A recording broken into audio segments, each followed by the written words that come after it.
very good evening to you. Welcome to the West Ham Weekly on the West Ham Voice on a Wednesday night. I hope you've all had a really, really good Christmas and you're looking forward to the New Year festivities, etc. I hope you haven't all eaten too much and drunk too much and made a nuisance of yourselves. But if you did, hopefully you drank too much, so much that you kind of not remembered it all. Anyway, welcome. It was a kind of, I wasn't sure if I was going to do a West Ham Weekly. I was thinking of doing it on a Boxing Day, and I thought, oh man, no, let's just all have a day off. And then I thought, okay, let's get it on this tonight, because we've got a game coming up on Thursday. That's quite a crucial game, and I'm going to talk a little bit about that, but also give you a bit of a brief update on various things, all related to West Ham as usual. So welcome everybody. Now, this time last year, there were many critics of David Moyes who reminding us that 2022, the calendar year in the Premier League, wasn't a very good year for West Ham. We were losing an awful lot of games and not winning that many. And of course, you know, that's when the real Moyes out sort of furore really, really started, didn't it? And I thought, okay, let's have a look at 2022 and compare that to 2023, as in calendar years, and how different is it? And looking at the outcomes, it's quite interesting. You could see that in 2022, throughout that whole calendar year, we won just 10 games, drew 6, lost 18, 36 points. That's definitely, you know, if a season was by calendar year and not by sort of August through to April, May, then we possibly could have got relegated if it was a calendar year season. And then compared to 2023, I thought, well, if people are criticising David Moyes of how bad the Premier League calendar year was, then how did it compare to 2023? And as you can see, we've won significantly more, lost still quite a significant number of games, and drew roughly the same. But look at the point tally. The point tally 55, which ironically, if it was a calendar year, would put us in the top 8 maybe, top 9, something like that. So has there been an improvement between this year and last year? And I could see that you could see there's been a modicum of improvement. There has been more games won, definitely, more or less same number of games drawn, and roughly the same number of games lost. But those 6 additional games that we won has made a huge, significant difference to 2022. So why is it that fans still want to see David Moyes gone? Well, of course, it's all about the style of the quality of the football, the style of the football, which a lot of people are now complaining about. You know, the low ball, low block and all that sort of stuff that's been happening. But does it also mean that our squad is significantly better? And I'm not so sure that it is, because what we've had over the past couple of years with David Moyes is we've had a very good 11, and then the squad again has been found a little bit wanting. And we look at some of the results and some of the performances that we put in over the past few weeks, and kind of like a Jekyll and Hyde, isn't it? You know, you look at the Fulham game where we got stuffed 5-0. You look at the game against Liverpool in the Cup, which I kind of have just about gotten over, but still not 100% over. And in that particular game, we had what we would call the fringe players, the squad players playing. And they haven't put in a performance. And you look at the whole season so far, every time we seem to play, I don't want to name them, but we seem to play the squad players, whether it be in Europe or in the Premier League or domestic cup competitions, etc., we've kind of suffered. You know, we saw it against Lincoln. We saw it against Liverpool in the cup. We saw it in a few games, Olympiacos away from home in the Europa League, etc. And what it's kind of proven is that we've got a very good first 11. And I think last time I was on, I asked the question, how many of our first 11 would actually make a top 6 side? And I think many people would argue that we've got maybe 4 or 5 players that might make a top 6 side. Other than that, we've got a handful of very good players. We've got a handful of of excellent players. we've got the likes of, for example, Paquetá, Jared Bowen, Mohamed Kudus. We're blessed with those three players. I throw in someone like Alvarez in that equation as well. And you might throw in one or two other players as well. And then we've got a nucleus of good players. I don't know, Zuma, Areola in goal, and one or two others. And then after that, we've got maybe one or two players on the bench that could come on and do a job. Fornals has been started the season off not very good, but has kind of improved, in the cameo roles that he plays. Ben Rama blows hot and cold, etc. Fabianski has come off the bench and he's filled in when Areola was injured with his wrist injury. So you've got at the most maybe 14 players that you can kind of rely on, and then the rest of the squad, unfortunately, are just not really good enough for to be able to step into the first 11 and be seamless and not make a difference. So we kind of have a better 11, and I think out of that better 11, one of the players that I think has been a player that I think has given us a lot of balance is Edson Alvarez. Now, I think, I said this in during the transfer window. If we were going to buy any player or any position in the summer transfer window, it had to be a central defensive midfielder. When we were busy selling Declan Rice to Thursday night's opponents, Arsenal, we were preparing to make a move for his replacement. Little did we know, at a third of the cost. So is Alvarez a player that is better or can get better than the player that we sold? And, I think one thing's for sure. I think Alvarez is fitting our system really well. Whereas Declan did, Declan grew into the team. He started off as a centre-back, then defensive midfield, and that's where he was forging his trade. As he got on, he wanted to be something different, didn't he? Whereas Alvarez fits what we need perfectly because he is, by nature, a central defensive midfielder and doesn't really want to be anything other than that. And so is he as good as or better than, or can he be better than Declan Rice? Well, in his last season with us, Rice was desperate, as I said, to demonstrate, perhaps to his new employers, that he was capable of being the all-rounded, all-singing, dancing, box-to-box midfielder that he craved to be. But it didn't work for either him or us. In our setup, we needed, what we had was a solid base, a solid defensive midfield cover, and which was Declan Rice. And when he started to sort of maraud further forward, it didn't work. He scored 4 goals all season in his last season at West Ham, of which he scored 5 goals, of which 4 were Premier League and 1 was, I think, in the Europa Conference League. Now, in the same season, last season, when Alvarez was playing for Ajax and being only a central defensive midfielder, he scored 4 goals, 3 in the Dutch League and 1 in the Champions League. So they're not that far away. But what Alvarez did is he maintained his role as a central defensive midfielder. So I think for that, I think he's an improvement on what we had. No disrespect to Declan Rice. I think he's a great player. And the irony is he's now being lauded as one of the best number 6s that anyone's ever seen at Arsenal. Well, we could have told him that, and if Declan Rice had stayed as a number 6 for West Ham United in our last season, would we have had the kind of season that I've just alluded to, where we kind of didn't win that many games? We were losing more games than we should have done. I've got a feeling if Declan Rice has stayed as a number 6 and not being the sort of player that wanted to go forward further, I think we would have had a much, much more balanced season.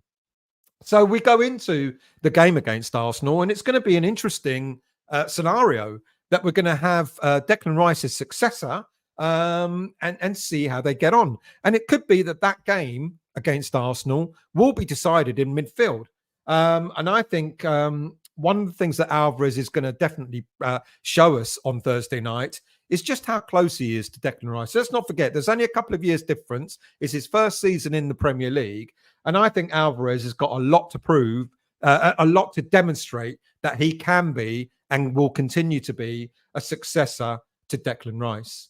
Now, it's a shame that whenever we have Alvarez who is not on the field, we kind of suffer a little bit, don't we? And I still maintain, I know a lot of people don't necessarily agree with me, that if we'd kept Flynn Downs, he would have been a decent enough backup to come onto the field of play when we're missing Alvarez or Alvarez needs a rest, etc. He's having a great loan spell at Southampton.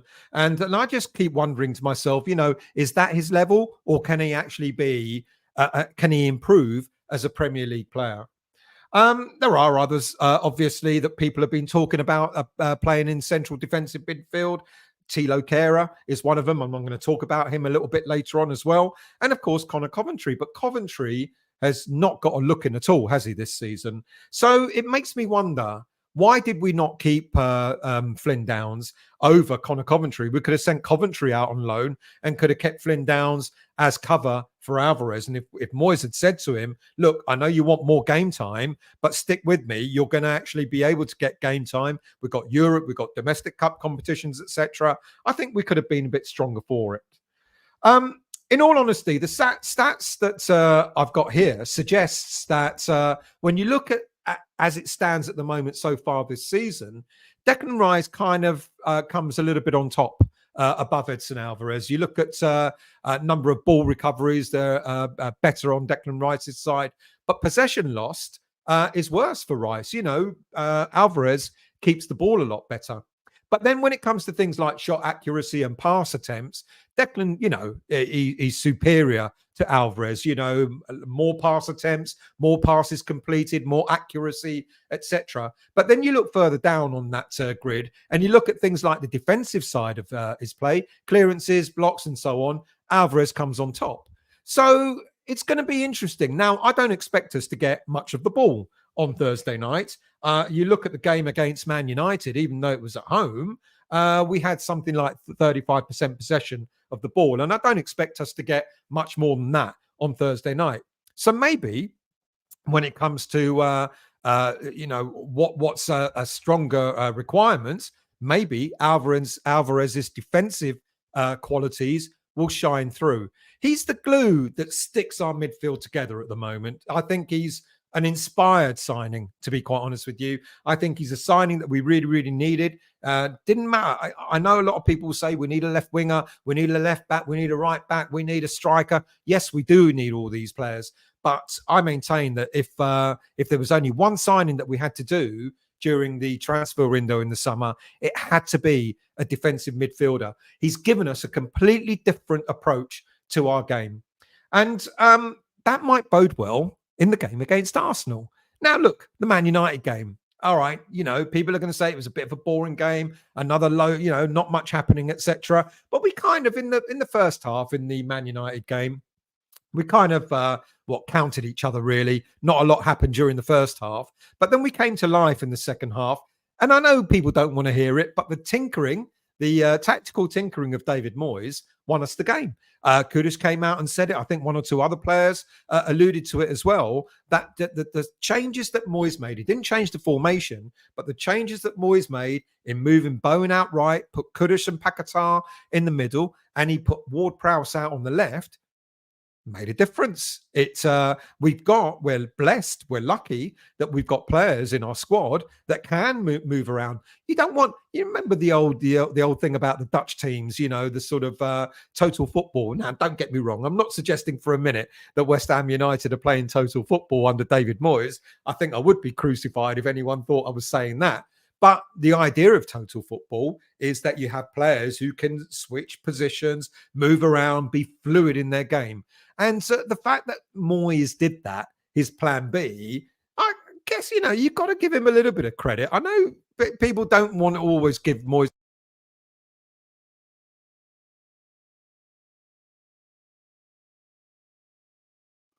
Right, went off for a second there. They only want to talk about Moyes when things go wrong and we lose games. It's always Moyes' fault when we do. But not many people want to give Moyes credit when when we win games and we make tactical changes. Now, I know someone said that Heitinga was coming off the bench quite a bit, having papers in his hands, showing those to Moyes, etc. And apparently he was going, yeah, or whatever. And yeah, Heitinga, I think maybe had a role to play. I hope the mic is okay. I'm going to come to your comments in a minute.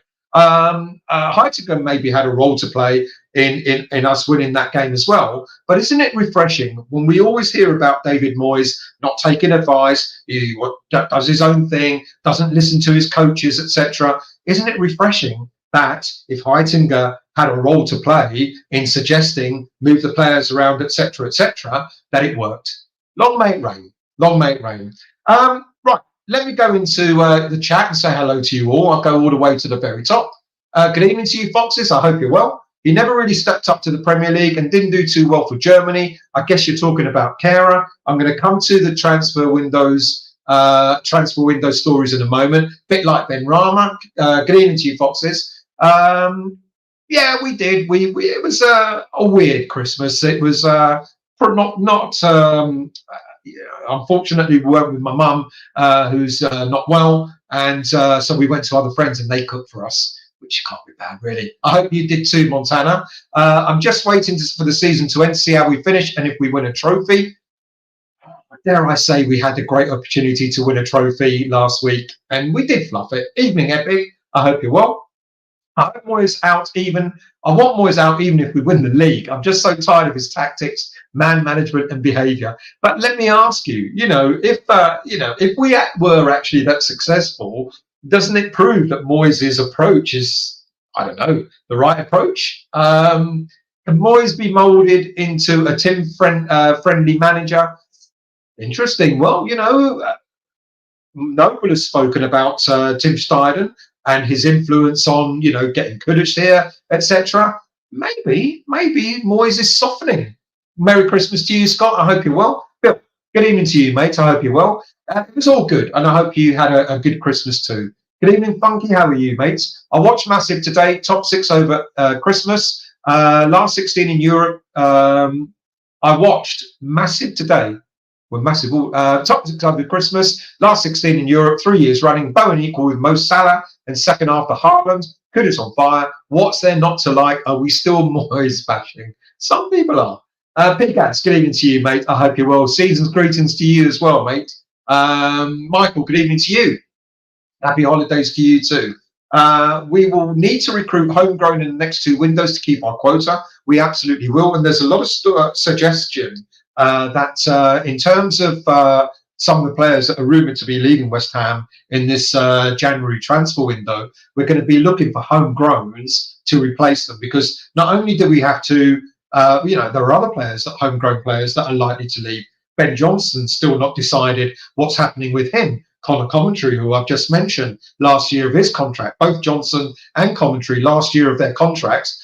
Quite likely, neither of them are going to have their contracts extended. So there are quite a few homegrown players that we need to either come through the ranks or buy. Barry, good evening to you, mate. I had a great Christmas. I hope you did too. Michael, Brentford 1, Wolves 3, Chelsea 1, Palace 1, Everton 1, Man City 0. Look at that. Who would have thought Wolves beating Brentford at Brentford? Chelsea drawing with Palace, and everyone complained that Chelsea, mind you, Chelsea is shit. And Everton beating Man City. They're doing well. Imagine if they didn't have their 10 points dropped, taken away from them. Where would Everton be in the league? Probably top 10, wouldn't it be? Foxes. If only Moyes was as dogged into playing attacking football as he was parking the bus. We've seen some good attacking football, though, haven't we, over the past few games? All right, it took quite a while to get going against Man United, but I think once we got that first, we just needed that. We got that first goal, and then we were kind of all over them. Daniela, good evening to you. I hope you're well. I hope you had a good Christmas. Paul, hope you had a good Christmas too, mate. And let's do the Gooners. I've got a feeling we'll beat them, because when I said that against Liverpool, we got absolutely tonked. Let's go, Foxes. You're counting down the numbers. Waiting for still is like YouTube. I like that. that country. I hope you're well, mate. Thank you for joining. I hope you had a good Christmas. Big Benny, Timmy Timex on time again. 2-1 to Chelsea now. Oh, well, never mind. Bino, good evening to you, mate. I hope you're well. Man City doing a voluntary points deduction these days. What is going on over there? Really, I mean, Howard, good evening to you. I hope you're well. Thank you for joining, mate. Good evening, Steve. I hope you're well, mate. Thank you for, season's greetings to you as well. I hope you've all had a great Christmas. It is nice, isn't it? I do like it. I bought it about 3-4 years ago, I think. And I wish they had others similar, tops and T-shirts and stuff like that. I wish I'd bought more. Bino, West Ham have a chance of beating Arsenal so long as the players tell Moyes to get lost with his low block tactics. Good evening, Mark. I hope you're well. Thank you for joining, mate. Good evening to you, Robert. Wolves are indeed flying, aren't they? Mojo, good evening to you, mate. And usual, how are you, mate? You want my children? Well, let's talk about that offline. Obsidian, how are you? I hope you're well. I hear Newcastle might come in for Moyes if they sack. Good evening, Steve. How are you? Best wishes to you, mate, as well. Good evening to you, David. Season's greetings. 3-2 win for us tomorrow. Zuma, Kudus and Bowen. Good prediction. Would it happen? Montana. Moyes already saying Arsenal have a bigger budget. We cannot beat them. Such a negative manager. Is it all mind games? You know, he keeps saying, I was really pissed off at what he said about Liverpool after the game. He said, we couldn't keep up with them. For fuck's sake, Moyes. That was their B team, mate. You know, it wasn't even their first 11, you know, which really, that kind of pissed me off. That the scoreline pissed me off, going all the way up there, spending money, staying overnight, etc. Had one of the worst curries in Liverpool that you could possibly find. And on top of all that, you know, he came out and said, we couldn't compete with them. So I don't know sometimes. Before the game, I would argue it's mind games. After the game, it's like, just don't say they were better than us because they got more budget and more this, that, and the other than us. It's annoying. Mark, good evening to you, mate. I hope you're well. I did, and I hope you did too. Good evening, Aaron. I hope you're well, mates. Montana. Stel, I'm convinced we can get a good manager out there. I look at Iraola, O'Neill, and Deitch. You can be positive and proactive while playing low block and counter-attacking football. Let me put it to you. Let me put this to you. When Moyes came back the second time round, he took over Pellegrini. You know, we knew that he had to get us out of the hole, you know, and it was all defensive minded, etc. And then after that, you know, we started that season when we finished sixth. Isn't that what he was doing? Low block, good at counter-attacking football. It kind of, what's really interesting is the big difference is we had Jesse Lingard because he gave us pace. And one of the things that I'd really like to happen in this January transfer window, is I'd really like us to get ourselves a very fast-paced, left-sided attacking midfielder, attacking winger, whatever you want to call him, because I think we're kind of lacking there. So the reason why I guess what I'm saying is, the reason why we look so good the second time Moyes came back, got Lingard in, etc., is because we had that outlet. We had that outlet of Lingard, and he could do things by himself. You know, we kind of all slated Moyes for getting Lingard in, and then we were wishing that Lingard was going to stay. And I just wonder if that's the last piece of the jigsaw to make us go back to looking like the kind of team that we were when Moyes came back for the second time. I think if we had a really fast pace, we've got Kudus and he's got pace, but he's more he's not lightning fast, is he? He's got good pace, but he's not lightning fast. And I think what Lingard had was lightning fast pace. I didn't even know that Lingard had that kind of pace. And I think if we've got a player like that in, I just wonder, and it's not me trying to make excuses for Moyes or suggesting that we should keep him or anything like that, but I just wonder if that's one of the final pieces of the jigsaw in this current squad, that if we've got somebody like a Lingard type, don't get me wrong, I'm not proposing Lingard himself, but a player who plays out on the left, who's fast-paced, who's got, pace to burn, etc. I wonder if we might start, because there weren't that many complaints in that first full season for Moyes when he got us to sixth. there weren't that many complaints about low block, because that's what he was doing back then. You know, it wasn't that too dissimilar to what he's been doing since he's been at West Ham. But I just wonder if we did have that outlet, if we had a kind of a Lingard type player with a lot of pace, I wonder what it would look like then. I wonder how it would feel. And maybe that's the missing part of the jigsaw. Would we be accepting if we got a really fast winger who plays out on the left side? So you got Kudus, put Paquetá in the middle, Bowen in the middle, or Bowen out wide, Paquetá and Kudus in the middle, and somebody else. You know, because at the moment he's like, you know, I think in the latter half of the game against Man United, Ward-Prowse was playing out left, and he kind of looked a little bit fish out of water, really. But if we had a really fast-paced left-sided winger, would it look different?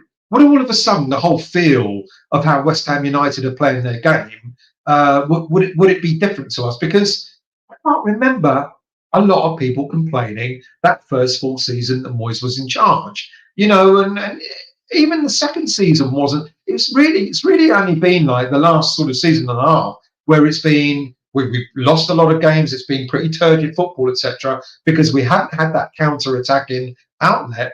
I just wonder. But, you know, leave it to you to tell me what you think. Good evening, Steve. I've already said hello. I want him gone for remarks he makes, like we don't need a striker. We have Bowen, Antonio Ings, and Obama. That's what he said. I mean, Antonio Ings, he wanted Harry Hughes. The irony, Steve. You know, I think that is mind games. I think he's got to big up his players. I don't think he himself believes that, Bowen aside, that Antonio, Ings, or even Mbama are really the answer up front. I don't think he really believes that. I think that's just a bit of mind games. You've got to G up the squad that you've got, etc., etc. And ironically, you know, when we were conceding, we're still conceding quite a lot of goals. It was great that in the last two league games that we played, we haven't conceded any goals. But when I look at our defence and see the number of errors that we keep making and giving really soft goals away, I wonder why. I wonder whether that's why he wanted Maguire to come to West Ham. Moyes talks down the value and worth of squad players. Cornet wastes of talent and money who would be sold for a loss. He absolutely will. Now I wondered where was Cornet for the last couple of games, but apparently he still is overcoming this virus or this flu or whatever it is that the squad have had. But I agree with you. I think Cornet, if there's odds on for someone to go in January, it's likely to be Cornet if we get a team that wants to take him on. Montana, the tactics is not the problem, but the pattern of play. All these sides I mentioned above have plans on how to attack when they get the ball. Yeah, and we once did. Or did we just rely on Lingard only and nothing else? But I agree. I don't disagree with that. Daniela, other fans don't get the anti-Moyes thing with our fan base. I look at how we're playing. I think Moyes is trying to manage the squad for a long season. I kind of do, and I don't agree with that. You know, I think, you know, what people have been saying about some of the squad players. Look, there's two ways of looking at this, and neither are wrong and neither are right. There's one thing about Moyes not giving squad players enough game time. I agree with that. I think there have been games when you'd be looking at squad, you know, at the squad or the starting lineup and going, come on, Moyes, you know, play Cornet or give him half an hour rather than 10 minutes or 5 minutes or whatever. But then the other side of the coin is when some of these players have been given some game time, they've failed to deliver. You know, the game against Olympiacos away, they're not a great team, but we should have had enough on the pitch to be able to do something, you know, to get a positive result.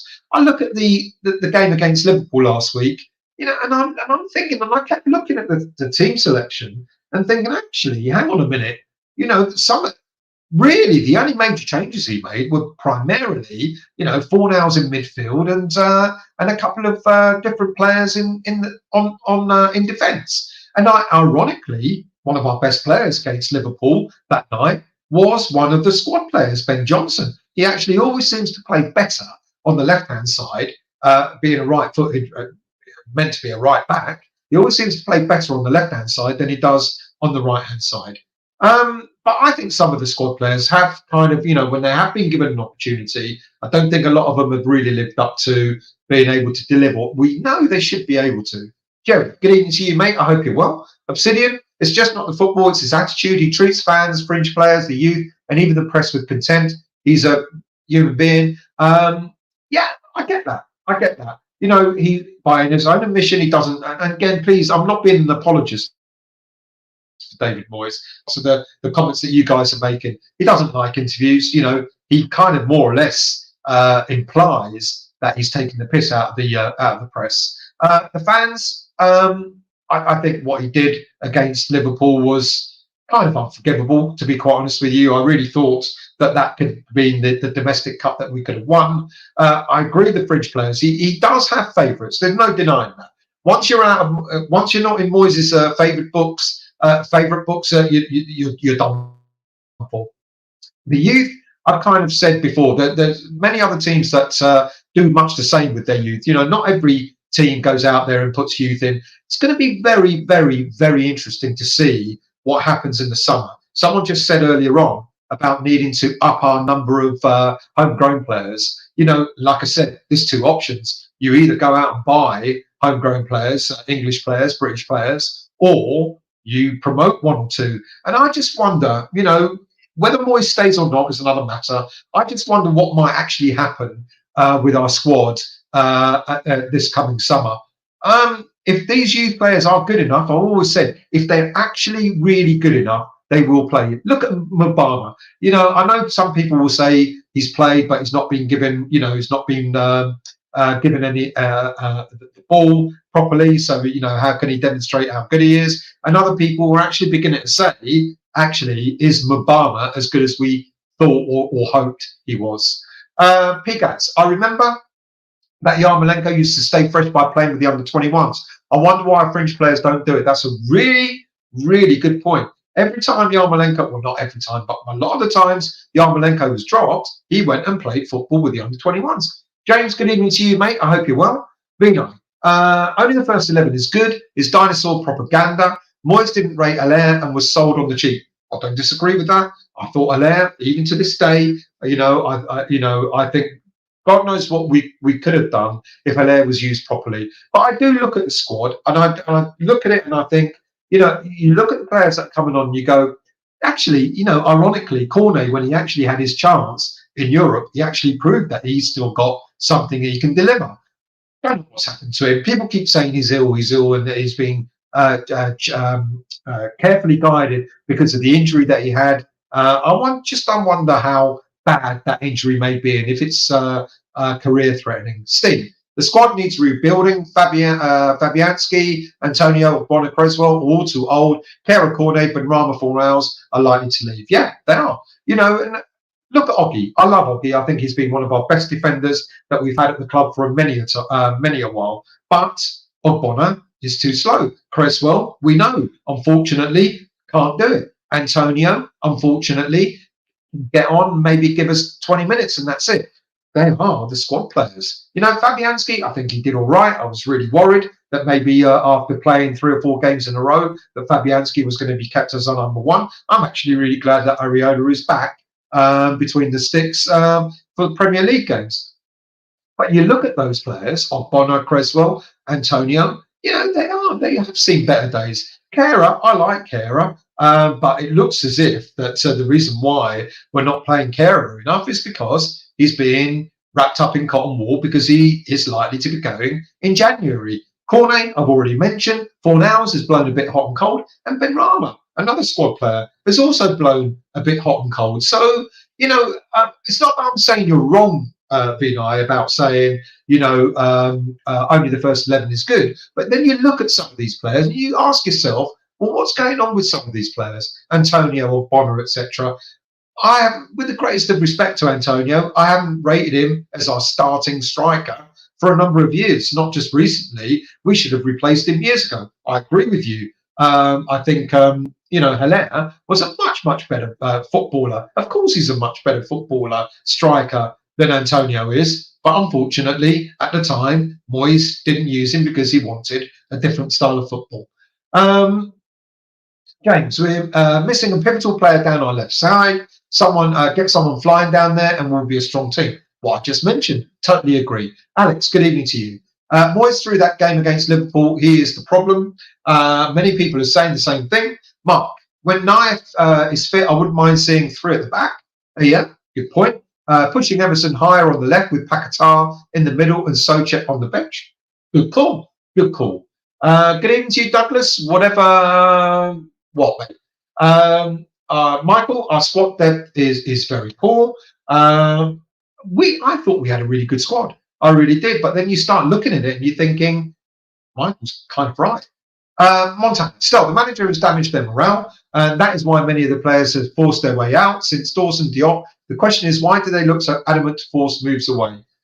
Look, the one thing with West Ham United is I know we're striving to be, a bigger team. We want to be amongst the elite. We want to be a regular team amongst the elite. And I've said this before, if you're a Liverpool, Man United, whoever else up there, Man City, etc., when you've got a squad of 20-odd players who all believe that they should be in the first 11, for one reason or another, they kind of know that there's a squad rotation system going on. Ironically, maybe not so much at Man United, but Man City, etc. When you come to West Ham United, who've always been considered like the second tier of Premier League clubs, you've got the so-called elite, and then you've got all these aspiring teams like the West Hams, the Aston Villas, etc., etc. When we buy players, they expect to be playing in the first 11. They don't expect to be on the bench, and then you start getting discord. You start getting players who are not. Look at Fornals. He was once one of our prime players. Now he's on the bench. He doesn't like it. Look at possibly Kehrer. Look at Ben Rama. These players believe West Ham United are not big enough to have a squad of 20 top players. I'm expecting to be in that first 11. So when they're dropped, of course they're going to be upset. Now, okay, I agree. The way David Moyes possibly treats them, he does have his favourites. You just know that when Antonio comes back from injury, he's going to be always getting game time. There's going to be a moment where he's going to pick him over someone else that's in our current first 11, which I believe will be wrong, and I'm sure many of you will believe so as well. But look at what we're saying. I think whoever just said it, I think James just said we need a fast-paced left-sided winger. Okay, we go and buy one in January. We get him in the squad. Look what happened with Kudus. Why is he not playing? Why is he not playing? Why is Moyes taking forever? He did it with Bowen. Why is Bowen not playing as soon as we bought him? And it will be the same with whether we buy on the left side, if we buy a player on the left side. Moyes won't play him straight away, and there'll be an outcry. Play him. And who would you drop? Okay, people are saying Souček. He was almost the obvious choice, Souček. But I'm not so sure at times that Souček is the obvious choice to be dropped. If we go with 3 at the back and have wing backs, and you buy a fast-paced left-sided winger, that means you're not only going to be using one more defender over a midfielder, that means you're going to be dropping 2 players out of the current 11. And the problem always seems to be that we are aspiring to be with the elite, but with that comes the issue of squads and squad rotation. Now, David Moyes doesn't seem to believe, in some of the comments that he's made, doesn't seem to believe he's got an adequate squad of 15, 16 players. And like I said a moment ago, it seems that some players, I don't want to say let themselves down, but when they've got the opportunity, use that opportunity. When I saw Mubama come on against Forest, I think it was, when he actually had the half an hour, he was trying his damnedest to show that he deserves to be in this squad. I'm not so sure we've seen it off every player that has come off the bench or one of these fringe players. I'm not so sure we've seen as much as what I think they could possibly deliver. Jerry, don't forget, I took a liking to Dominic Solanke a few seasons ago. I still like him, even though you're not. I'm not keen on him. I don't know why. I know he's doing really, really well. Maybe in our system. Maybe. Yeah. Okay. It's the sort of player, it just makes me think that he's the sort of player that will come to West Ham all of a sudden. Anything that he's been doing is just like gone out the window. James, Just throwing this out there, but is Moyes being over defensive because of the lack of options he has on the bench? This is what I'm beginning to question. I don't want to criticise the options that we have, but I keep looking at it and I keep thinking to myself, some of these players should be delivering more, and I'm not so sure that they are. Now, there is the argument. There's this balance, isn't there, that many of us say, play your best team is one argument. Play your best team. Doesn't matter what competition, play your best team. That means the fringe players, the squad players, become more fringe because you're always playing your best team. And then you've got the others that say, use your squad, use the squad. And then if you use the squad and they don't deliver, you should have played your best team. Last Wednesday, or whenever it was, when we were up in Liverpool, I said, play your bloody best team. Let's go for this. Let's go for this. We're going to win. We can win this. We beat Liverpool. We've got nothing, we've got no one in front of us that I believe we would have feared. Beat Liverpool. We're in the semi-finals. I was convinced, and I wanted us to play the best team. Now, Liverpool didn't play their best team, and yet they taunt us. We had players. We had, players on that pitch that you look and go, they're not bad players. What's going on here? And there is a halfway house. The halfway house is, don't give them only 5 minutes of a game. Put Fornals on for 20 minutes, 30 minutes. Put Cornet on for 20 minutes, 30 minutes. Give them proper game time. Make them feel part of the squad. And I think maybe if there's a failing, that's one thing that David Moyes doesn't seem to do so well. But he's done that season in, season out since he's been here. He used the core 14-15 a couple of seasons back when we didn't buy a player in the January transfer window and the players run out of steam. He kind of did that last season and he's doing that again this season. It's not right, but I guess what Moyes and his coaching staff must see is, these are the players that are putting in enough effort and they will get game time. These are the players that just don't seem to be. Kehrer is an interesting one. I like him. But look what happened when he was playing regularly and making mistakes. People are going, get rid of him. He's rubbish. So we can't have it both ways. We can't say on one hand that some of these squad players, fringe players, whatever you want to call them, when they are playing and they get slated. Look at how much slating Ben Rama's got.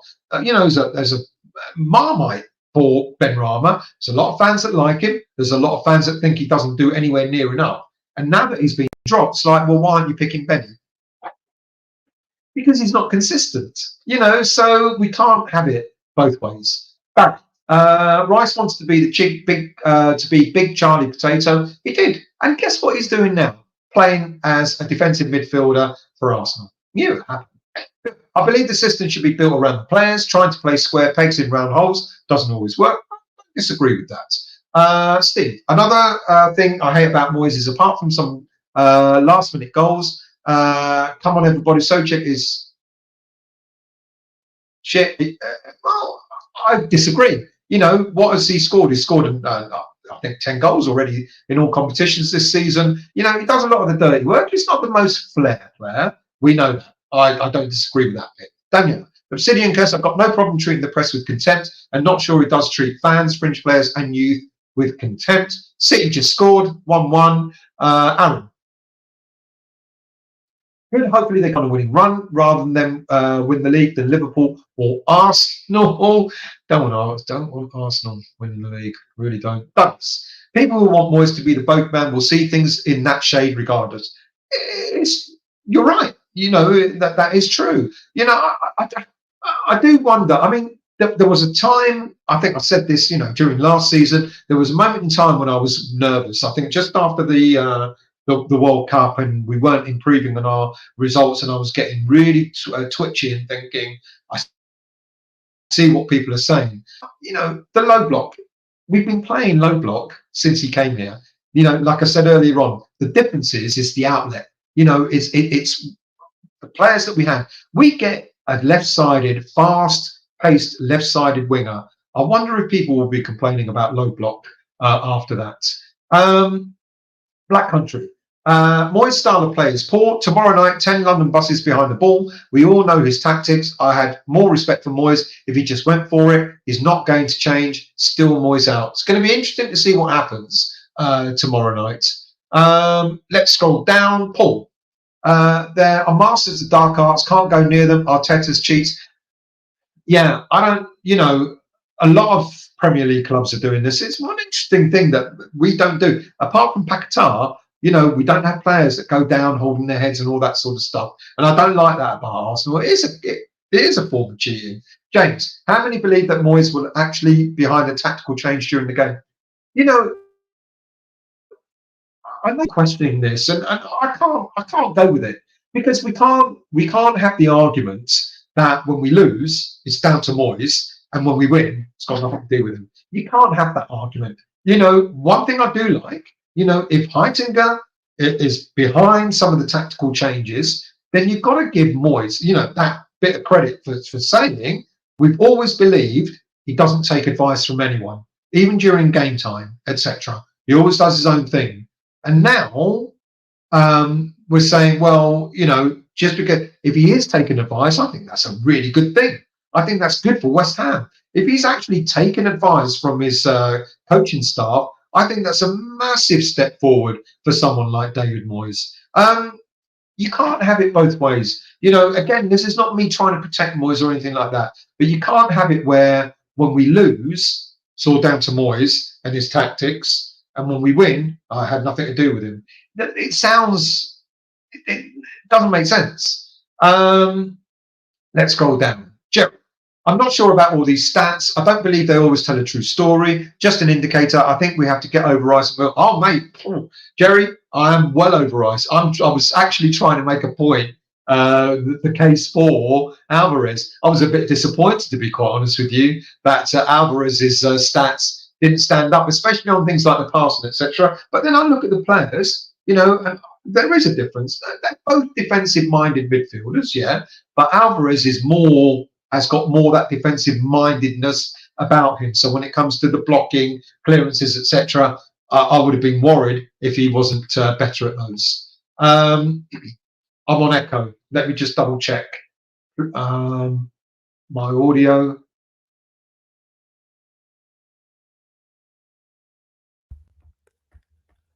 How's that? Hopefully that is better. I've just done an adjustment, so hopefully it's not echoing as much. Thank you for that, mates. Mike's not right. Yeah. I don't know what happened there. I shouldn't have been on echo. Sounds terrible. Mike changed. Yeah, it must be when I knocked it. So my apologies there, people. Sorry about that. Yeah, on echo and echo. Steve Stell, you have a quiff like Cliff Richard for summer holiday. It's just uncut, mate.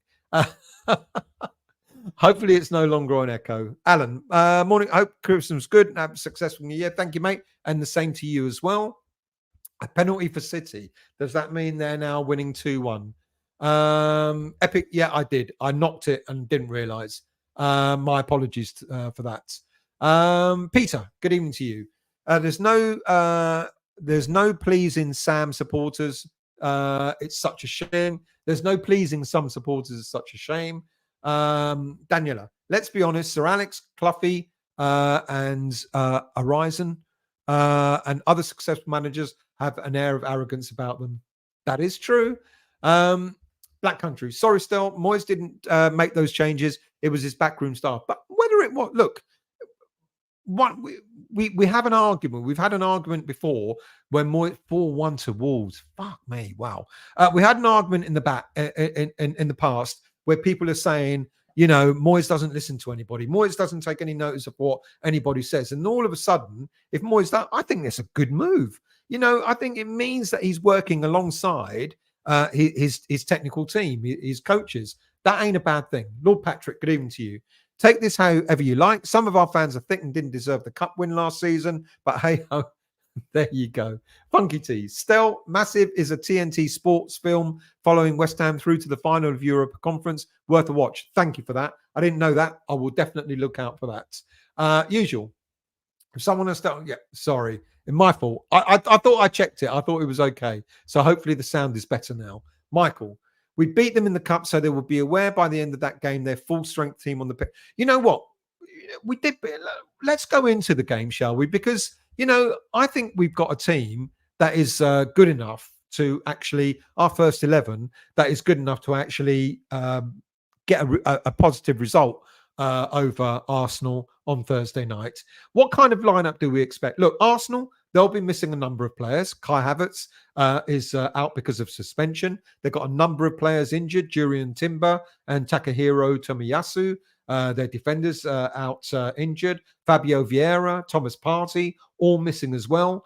Arteta may opt to keep Ukraine international Zinchenko on the left side, and I really hope he does, but because I think Kudus or Bowen, whoever switches in that side, will have the better of Zinchenko, to be quite honest with you. I think they'll give him a good run for his money. Arteta's got options, you know, he's got a decent enough squad. He's got players like Trossard, Martinelli, even Smith Rowe, who's back fit, available to replace Havertz. And it's going to be a tough test because they've got also Gabriel Jesus and Bakayoko Sako available as well.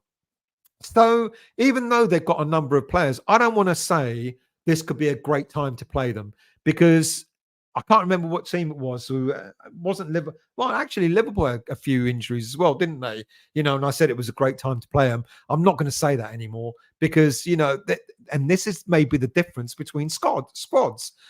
This squad, Arsenal squad, you know, if they're on the bench like the likes of Martinelli, sort of in and out of the team, etc., they want to prove that they want to stay part of the first 11. Havertz is now suspended for the game, so that gives a player an opportunity to turn around and say, "I'm ready." Smith Rowe, you know, players like that who we all rate. We would love to have Smith Rowe at West Ham United. You know, these were players that have been on the bench and biding their time. So this is their opportunity. So they've got a decent squad. Now, what about ourselves? Well, despite training back on grass, we know that Moyes has said that Mikel Antonio is not quite ready to return. And I ask again, you know, once he's ready, who would you drop? I know the obvious answer is Souček. I'm not so sure that necessarily is. But who would you drop? Because this is the lineup I think we're going to go with on Thursday night. It's going to be probably a 4-3-3 formation with Areola in goal, Soufal, Mavropanos, Zuma, and Emerson at the back, with Souček, Areola, Alvarez, and Ward-Prowse in the middle, with three attacking players: Paquetá, Kudus, and Bowen as the three attacking players. Antonio still injured. Cornet is still suffering from this flu virus, whatever it is. And then we look at the bench. I talked about the bench a moment ago. We look at the bench. We think Agerd might be back, but he might not be match fit, so he may make the bench. You know, Kehrer, I like him, but you know, you can't argue he hasn't had the best of times in the Premier League. He's had a lot of mistakes in him, and people have slated him for that. Ogbonna, great player that he was. His legs have gone. Connor Coventry, not many people think he's anywhere near the level that we want to be in that first 11. Then you look at Fornals, and you would argue in and out, you know, up and down. Yes, okay. He's one of the players that perhaps would have benefited for getting more game time rather than the few minutes that he's played here and there. So I'd argue that I would agree that for Fornals could have been utilised better. Then you look at Benrahma. Benrahma, you know, another player hot and cold. You know, like I said earlier on, Marmite with the fans. Some players like, some fans like him, some fans don't. You know, it's not that he hasn't had his fair chance to demonstrate to be a regular part of this team. But who would you drop if you put Benrahma in that first 11? Who are you going to drop out of there? The obvious answer is always Souček. I'm not so sure about Danny Ings. Well, it doesn't need me to tell you that not many people are happy with Danny Ings and and what he's delivered to West Ham. Yes, you could argue he's not been utilised correctly, but even if he was, would he have made that much of a difference? And then you got young Mubama. So when you look at that bench, when I thought at the beginning of the season we had a really, really strong bench, I look at it and I keep thinking to myself, I'm not so sure anymore. I look at that first 11 and I say to myself, yeah, decent. And then how many of those, as I asked earlier, will get into a top 6 team? I would look at that first 11 and say 1, 2, 3, 4, 5, 6 players at most could get into a first 16. And then you've got decent players around them. and then you got the bench as well. Maybe we don't have as much depth in strength in depth as we would like to think. But anyway, I think if Agüerd's back, I think he'll stay on the back. I think Mavropanos grew into the game against Man United, did pretty decent alongside Kurt Zouma. So I think that the lineup is going to be the same as what started against Man United. And as I said earlier on, I don't think we're going to get a lot of the ball. I think we'll see 30% of it, something like that. And that's where we're going to have to hit them on the counter-attack. Fine. If it gets us the result we want, then fine. The last time we beat Arsenal in the league, ironically, was when Declan Rice scored his first professional goal for West Ham United back in January 2019, when we beat them at home in that 1-0 win. So what better time than to actually get a result out of them now? I don't know. Do I want to give a prediction? Half glass full, man. We're going to win 2-1. No, we're not. We're going to win 2-0 because we're going to keep another clean sheet with Zouma and Mavropanos in the centre of defence. There you go. I think it's going to be I think it's going to be a game where, Arsenal are going to come at us. That's what they do. That's their approach. They're going to come at us and they're going to expect Declan Rice to sort of shore up the midfield so we can't get through. It's going to be an interesting battle, like I said, an interesting battle. I think Alvarez will do as well as what Declan Rice can do. I really do. I think he's, a great signing for us, and I think he'll just grow into, when he gets more acclimatized to the Premier League, he's going to become a better and better player. Let's scroll down onto your comments. Black Country. What you on about? I just said I don't like the style of football. I have a right to opinion just like you, mate. I don't. It's up to me. Of course you do. Everyone has got a right of opinion. Mark, you hit the nail on the head with Lingard comment. We need a left winger and move Paquetá into midfield. Rashford would be ideal on the left. He would be indeed. But then you'd have to find 350 grand a week to pay him. Which we're not going to do. Wolf, good evening to you. I'd hate Rashford. He can stay at United, sending happy meals to schools. James, I remember Lingard, Bowen and Antonio swapping around and caused other defences havoc. It's been done before, hasn't it? Lingard, Bowen and Antonio swapped around, caused havoc. Now, Heitinger wasn't there when Lingard, Bowen and Antonio, when Moyes came, when Moyes was managing the team at the time. We got to sometimes, I don't know why. All right, the football can be boring at times. I totally get that.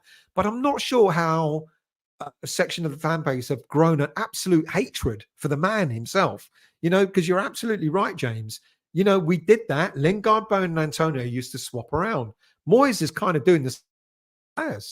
Montana.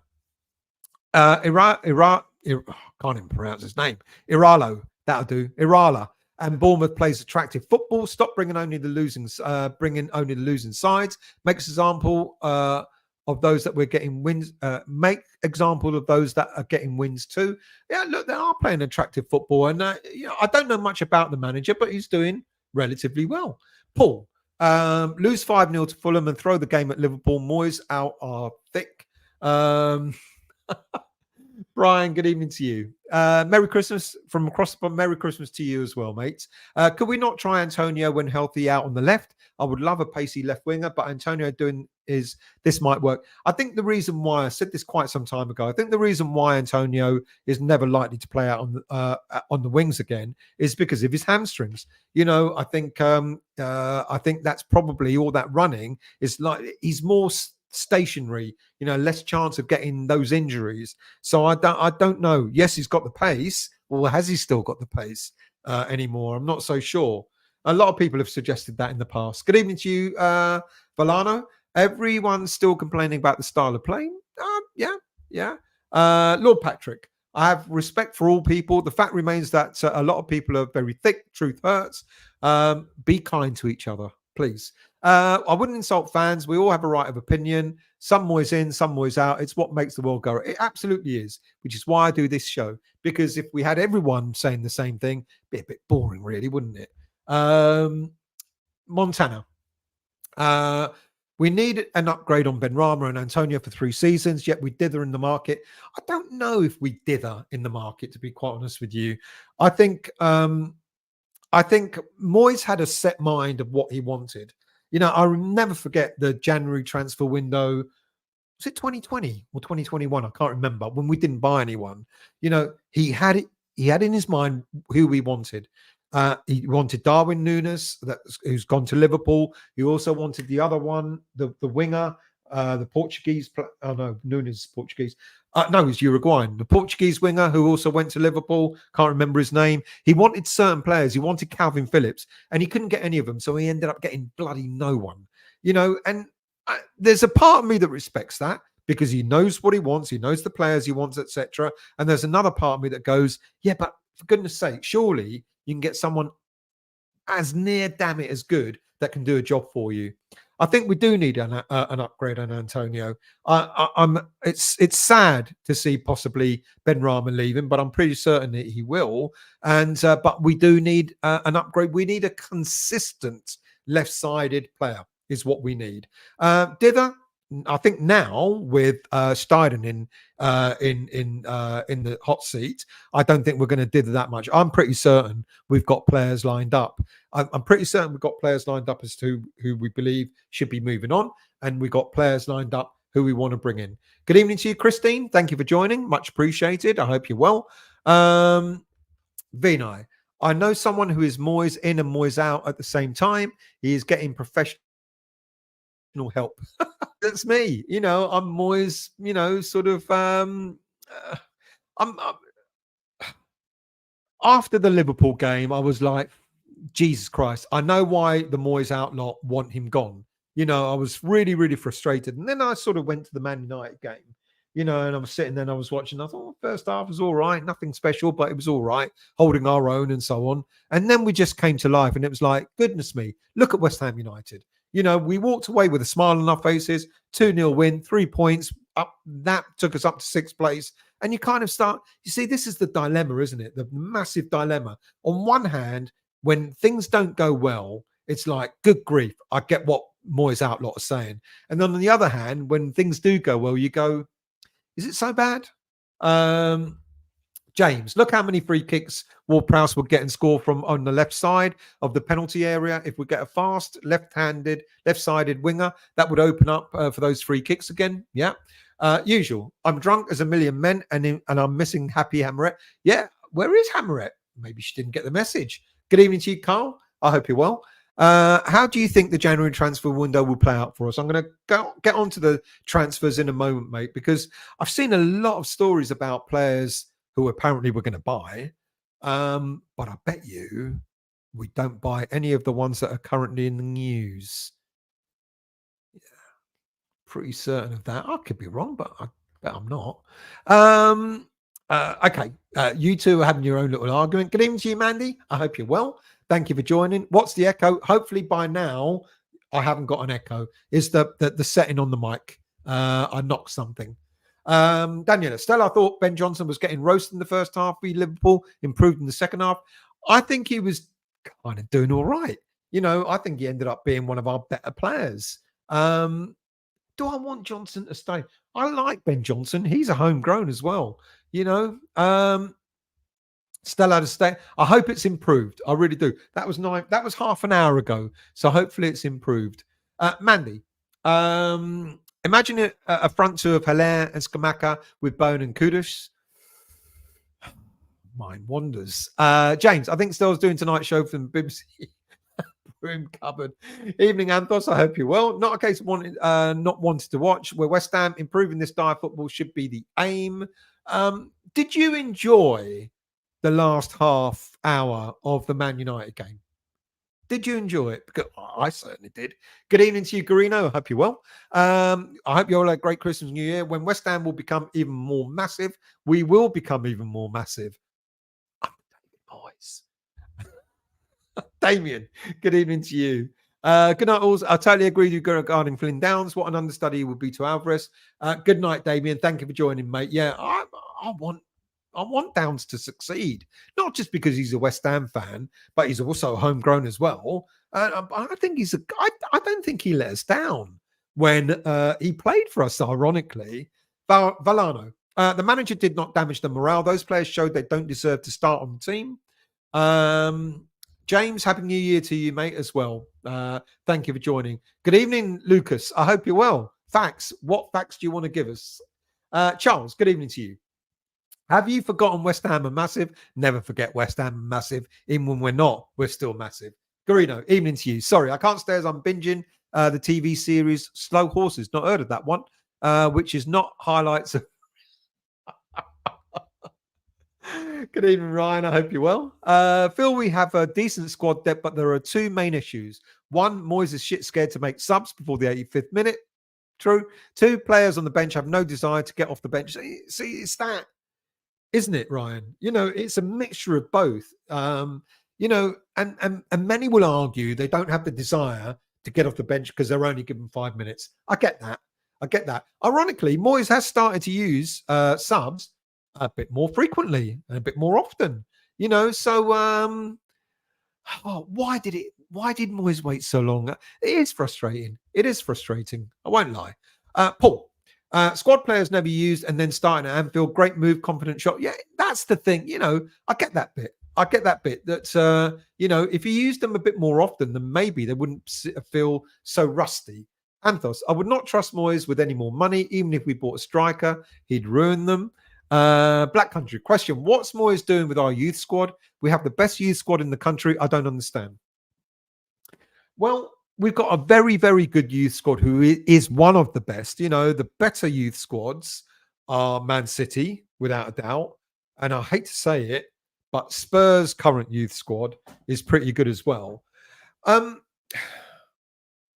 It's an interesting one because I keep meaning. I did start the fact finding. You know, I said I was going to do a show to show the number of youth players that have developed through their own youth system. So not like Declan, who started off at Chelsea, really developed at West Ham, and now has gone off to Arsenal. No, I'm looking at like the Mark Nobles of this world, and you know, there aren't that many of them. You know, I think when I looked at the initial stats, I think we were about 4th or 5th in the Premier list, in the list of Premier League teams that have used, and this is over the last 3 years, that have used most youth players. Of course, Ben Johnson and Declan Rice were in that, you know, and you can't credit Moyes for that. But with the players that he's used in the one-off games, it's boosted our sort of our level, you know. And then you look above, and there aren't that many top teams that have used a lot of squad youth players. We're not the only ones that are doing it. You know, I know it feels like it is, but we're not the only team in the Premier League that don't use their youth system. James, we do a common problem with keeping players for far too long. Totally agree. We need to keep renewing players or on a more frequent basis. Totally agree. Which is another reason why I kind of don't understand why we ended up extending contracts for Fabianski, for Antonio, and there is another, name's gone. But when I look at it and go, well, this is their last year, why have we? Does that mean that they're going to be kept in the senior? Well, clearly there must be. You know, I'm kind of half expecting now that we might even see extensions of contracts for the likes of Ogbonna. We know it wouldn't be right, you know, because we absolutely do need to go and get ourselves another decent young central defender who can compete with a Gerd, Zuma, and Mavropanos for a starting berth.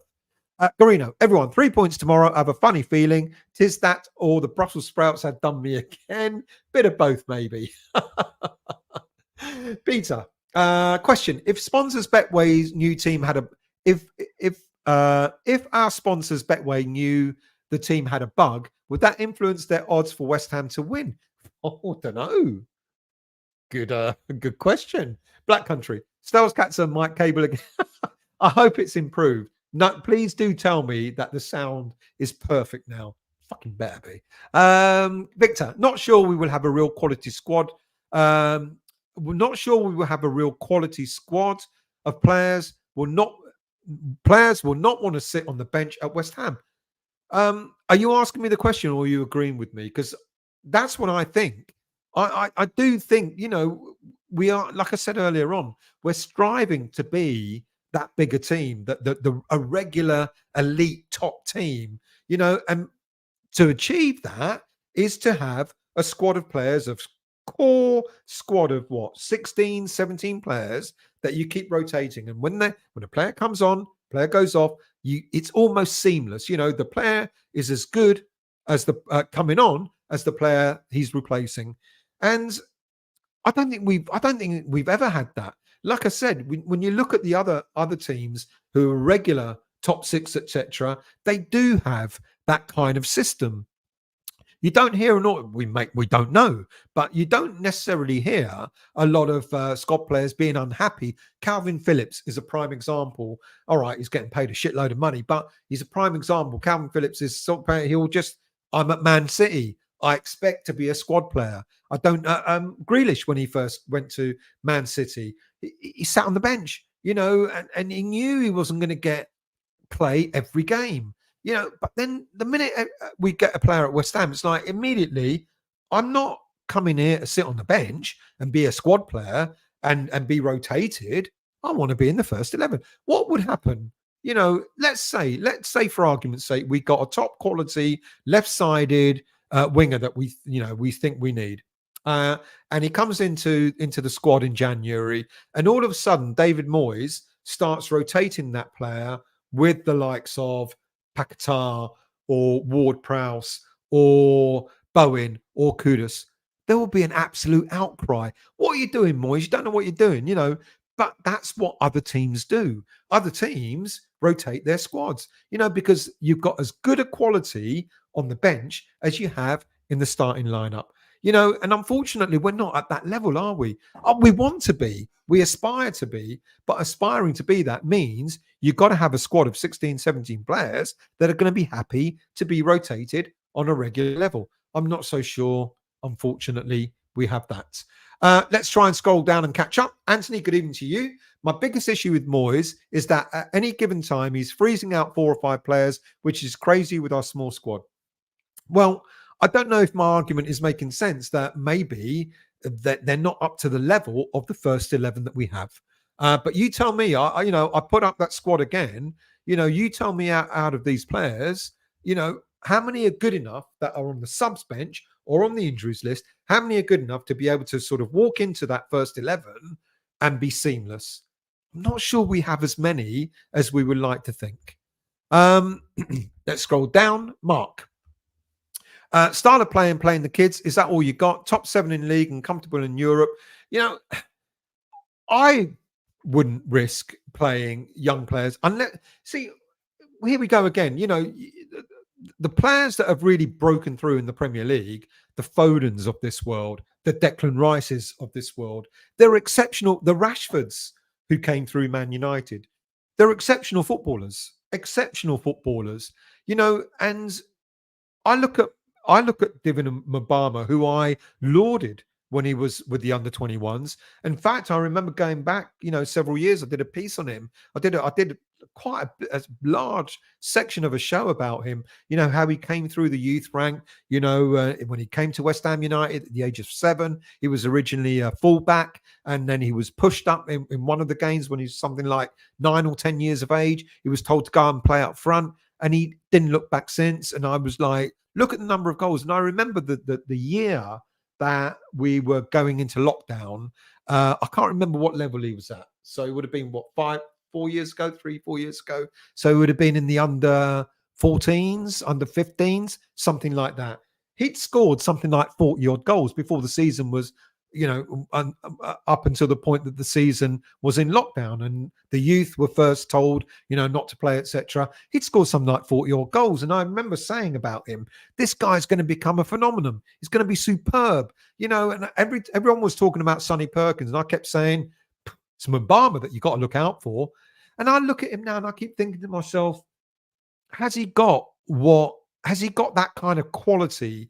When you look at the likes of the players I've mentioned, the Rooneys, the Fodens, the Rashfords, and players like that, has he got the same quality as those players had when they were breaking through? The Michael Owens, and I'm not quite sure. I don't want to put him down because I think he could become a great player, but I'm not so sure he's quite ready. And now we're looking at the youth that we've got and thinking, everyone's talking about Callum Marshall. Do you remember what happens?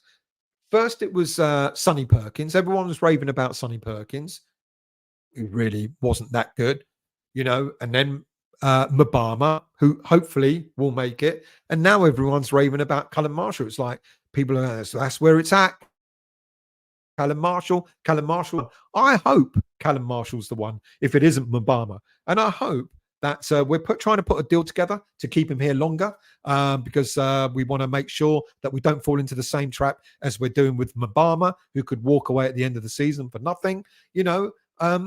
Hopefully one of these players, it was never Perkins for me. For me, I thought it was Mabama. But if not, then maybe Callum Marshall will be the next one to step up. If Mabama goes on a free, then hopefully Marshall is as good as we would all like him to be in order to step up and be part of the senior squad. Only time will tell.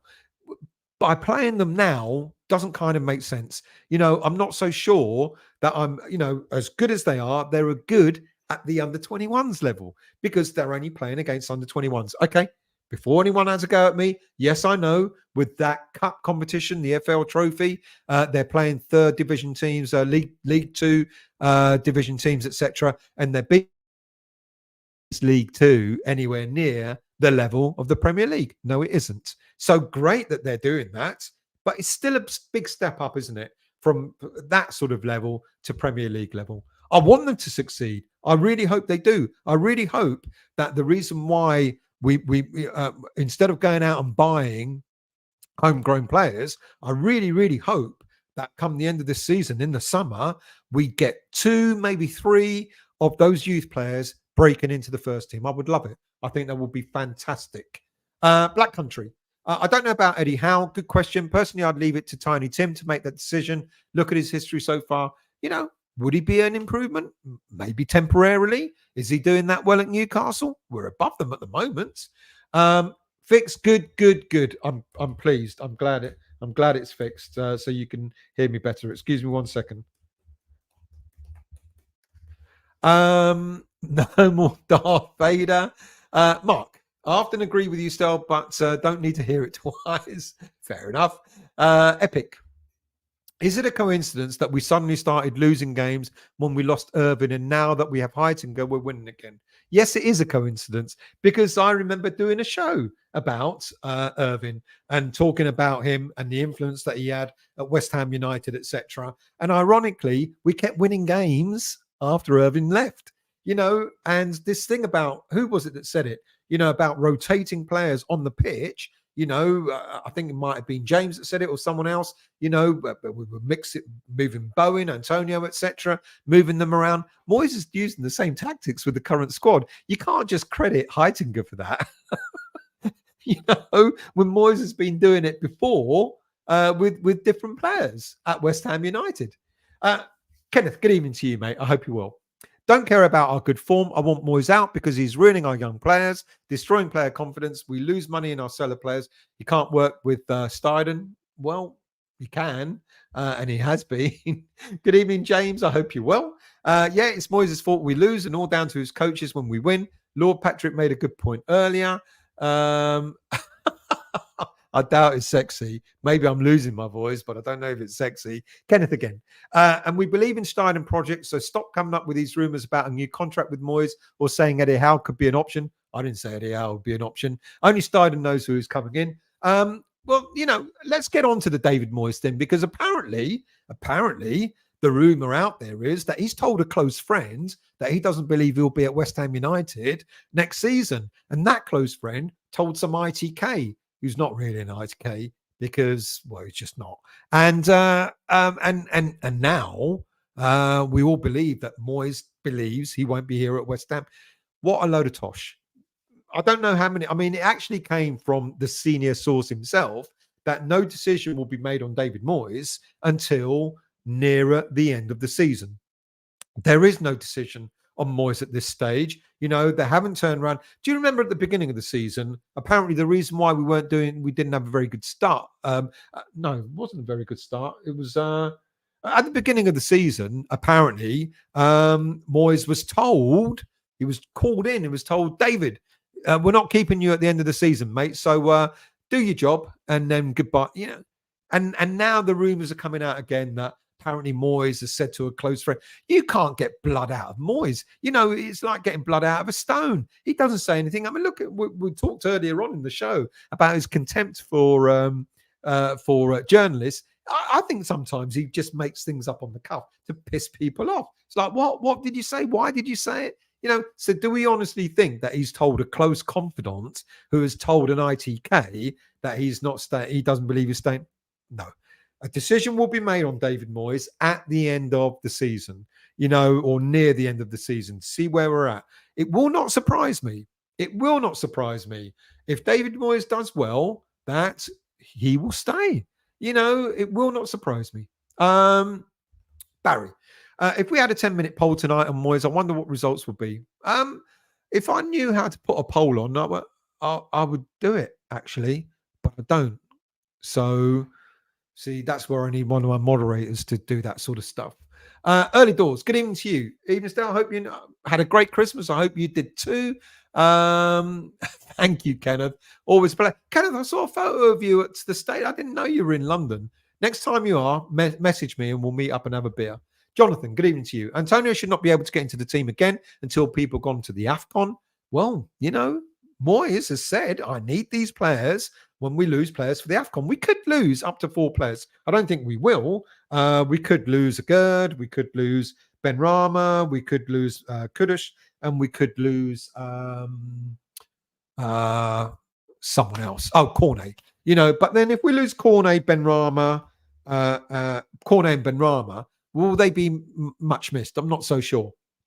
If we lose a Gerd, yeah, not enough cover at the back. Going to have to rely on Oggy if anyone gets injured. And if we lose Kudus, that's a big miss, isn't it? Maltese Hammer. Peter claims 75% of supporters will want to keep Moyes. Do you know, I think it's very much 50-50. I really do. I think there are fans that want him gone. I think there are fans that say, well, why do you want him gone, considering where we are in the league, in Europe, etc., etc. Aaron. Danielle is the same as Moyes and Moyes, plays more exciting football, but doesn't use his squad well enough, which has led to all these injuries. Now teams figure them out, hasn't got an idea. Who were you talking about? I'm going to look for Daniela's comment. About Eddie Howe. Eddie Howe, interesting. I don't know, you know. I think he's a decent manager, but what do we want? We want a manager that's going to be a consistently successful manager, don't we? Black Country. Don't get me wrong. I'm not all negative. My opinion, I think we've got the best front three at the moment in the league. I think we've got an amazing front three, without a doubt. Look at the damage that they're creating and more to come as well. Good evening to you, Clive. I hope you're well. I'm very late and very tired. May miss some chat. So hello to everyone. Excuse me. You're very welcome, Clive, and I hope you're well, mate. Michael, I think the formation will be 4-2-3-1. Could be. I look at that and I keep thinking, oh, the way we've been playing the last few weeks, you know, it could be something like that. Look, I think Ward-Prowse has been playing a lot further forward, which has made a massive difference. And I think Souček has as well. Almost, I should have really put it as a 4-1-4-1, which is what we kind of started the season with, which has been because we've got more players on the front foot. And that has been a tactical switch, that we've got more players. We don't necessarily have Ward-Prowse playing alongside Alvarez now. So, yeah, I'd agree maybe a 4-2-3-1 or maybe a 4-1-4-1. Peter, MH, that was put out on Channel 65. 75% of West Ham supporters are happy with David Moyes, the most successful manager this club has had for a long while. Interesting. Let's scroll down, try and catch up. Lawrence, good evening to you. I hope you're well. Wonder if any of the away fans at Liverpool were happy with Moyes' tactics, or was it the players' fault? I was there. I was very unhappy, Lawrence. Very unhappy to travel all that way. Very unhappy to spend all the money to stay overnight. Very unhappy to have drunk all that rum. And very unhappy to have eaten that shit curry that we had after the game for that. I was unhappy. There's no word of a lie. Anyone who watched my show before would have known I was absolutely 100% confident that we were going to win. Despite the historic fact that we haven't won for 4 million years at Anfield or anything like that. I was confident we were going to go and win. When I saw the team news, I went, yeah, the defense is weak. When you look at the rest of it, the midfield was okay-ish. We still had the likes of Kudus and Bowen and players like that starting. But I was looking at the defense and I was thinking, that ain't going to win us the game. And it didn't. But then I think the whole team didn't play that well. Things can score in a brothel. Anthos, might as well go for it still. Can't defend for long against the If we try and defend, we will get beat tomorrow night without a shadow of a doubt. If we try and defend against them, they will hurt us. There's no reason why. I'm not talking about completely exposing ourselves, and leave us wide open, which is why I think Alvarez is going to be a critical player tomorrow evening. But I think you're right. I think there's no harm in going for it, without a doubt. Mark Watson, if we sign Walker, Peter, Smith, Rowe, is that 6 homegrowns with Warden Prowse?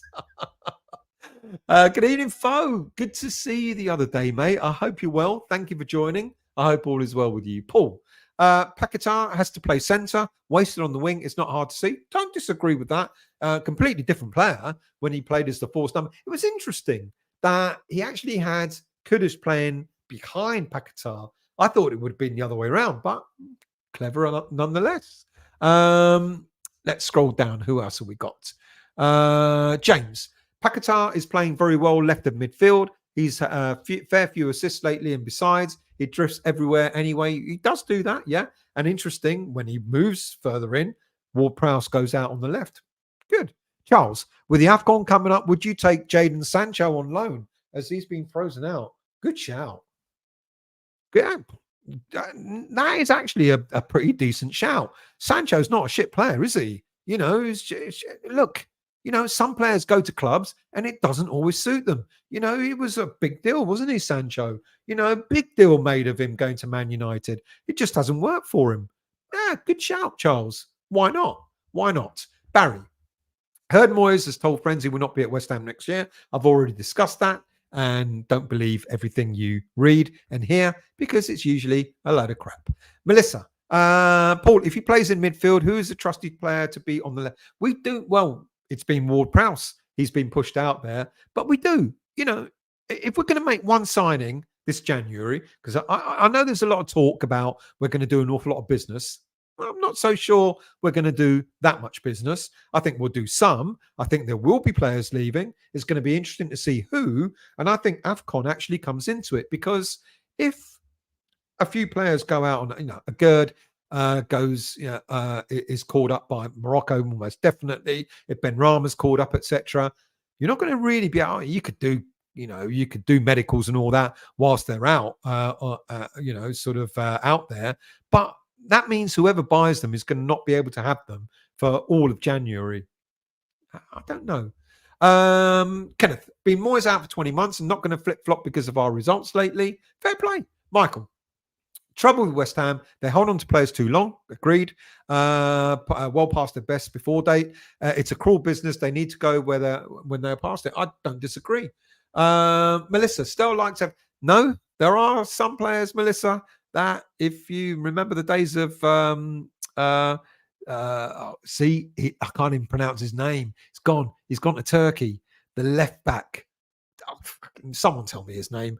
I didn't like him. Let's scroll down. Who else we got?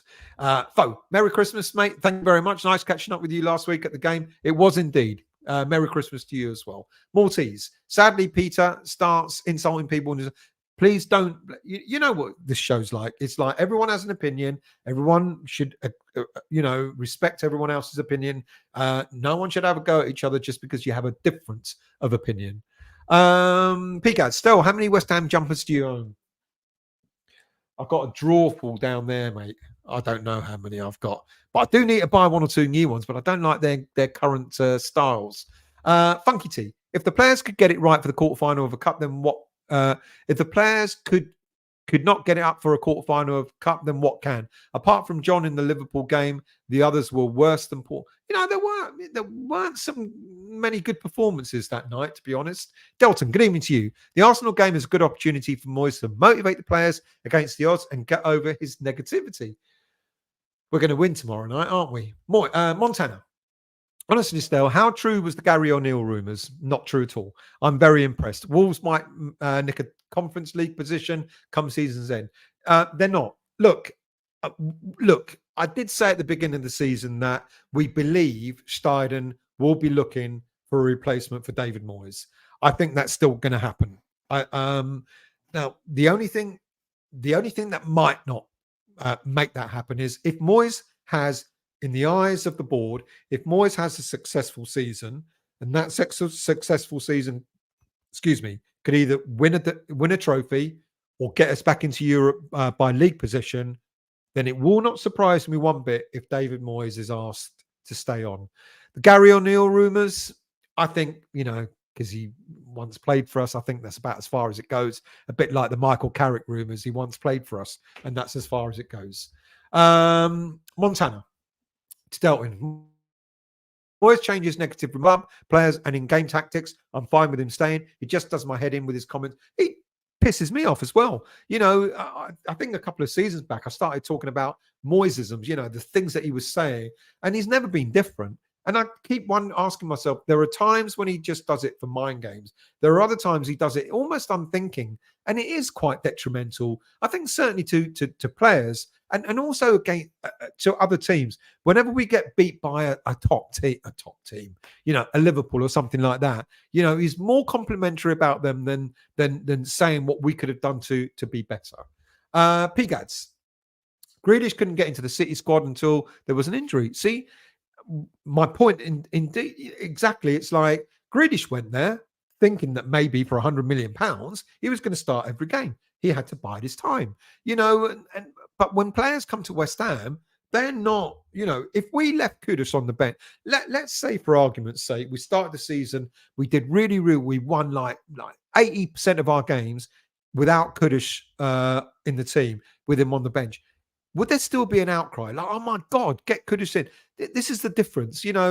Teams like City are able to, whether they keep their players happy or whatever, players go to a club like City knowing that there's a good likelihood that they will be on the bench or they'll be playing every other game or whatever.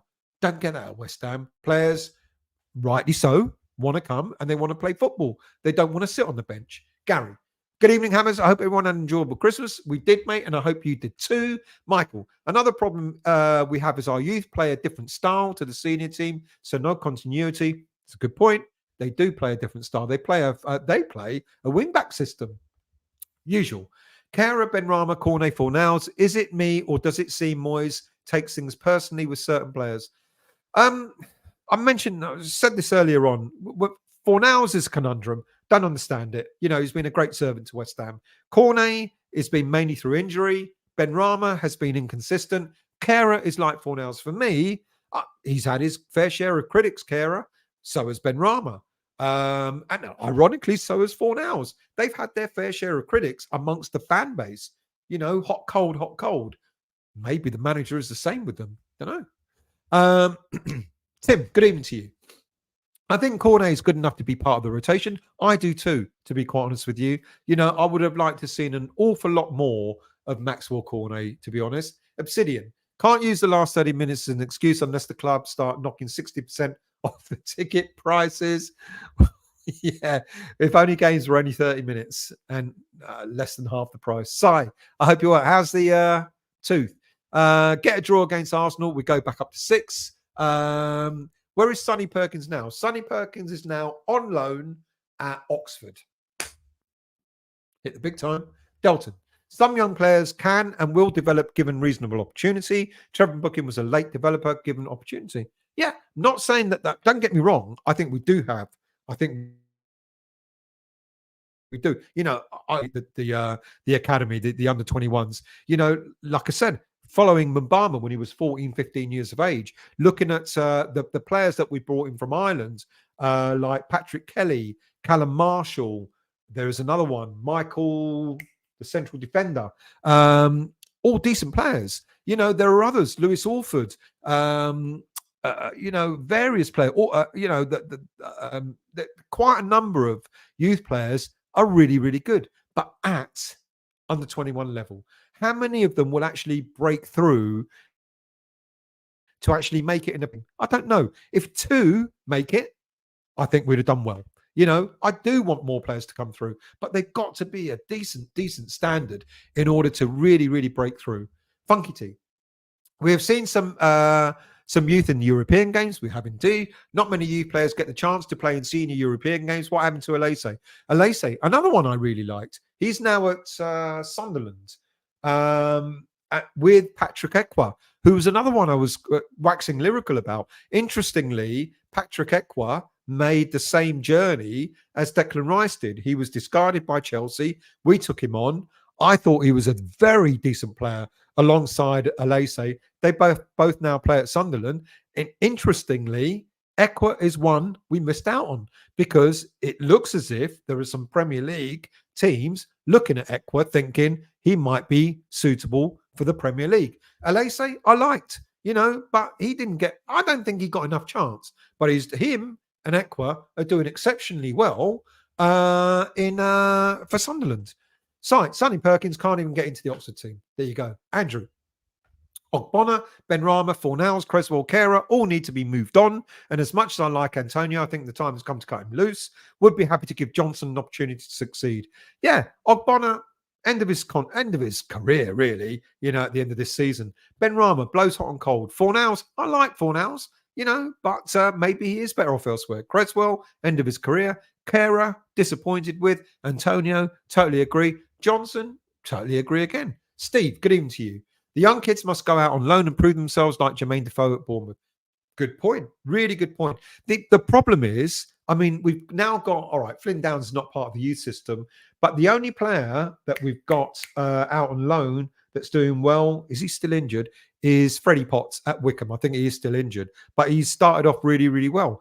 The other problem I'm going to actually brings me on to loan news. The other problem is some of the players that we've got out on loan go to really lower league teams and they don't even get a sniff because it looks as if they're not even good enough to actually play for a League One or League Two side. So that's a good segue, Steve. Thank you for that, mate, because I've got some loan news updates. Oh, great that. I love that when that happens. We have 3 players who were in action across Boxing Day. And here's a rundown. First of all, Flynn Downs was back in action. 5-star performance against Swansea at St. Mary's as they made it 16 matches unbeaten in the Championship. They're doing exceptionally well. And Flynn Downs is part of that success. He started the Boxing Day outing with Joe. The midfielder started the day with Joe Reba getting scoring. Don't want to know all that. All you want to know is he had an exceptionally good game and he is doing really, really well. He played 57 minutes in the victory before being replaced by Will Smallbone. He's just come back from injury. And I like Downs. I like him. Another player out on loan, Keenan Apaya-Forsan, another player that I was waxing lyrical about. Now he's playing for Dagenham and Redbridge. And he played against Eastleigh in the Vanarama National League. 22 years of age, came off the bench on the 64th minute with the scoreline poised at 1-1, and he scored the winning goal. Actually, it wasn't a winning goal. They ended up winning 4-1. But he started that route. Well done to him. But look, 22 years of age. I thought Apaya-Forsan was... that was his first professional goal as well, by the way. I thought Apaya-Forsan was one of those players that's going to break through. Look what happens. They're not always in. I don't know enough. We don't know enough. We think they're great. But then they go out on loan and they get, they come on the 64th minute to play for a team like Dagenham. Not putting Dagenham down, but there's a vast difference, isn't there? Other players, Kamari Swire made an appearance late on as Crawley Town made it 2 consecutive wins by beating Gillingham 2-0, another late sub. Christian Heggie, our goalkeeper, was an unused sub at Stevenage. Mason Terry didn't get any festival action with Concord Rangers. Freddie Potts and Archie Woods did not feature for Wycombe and Dartford, respectively, because of injury.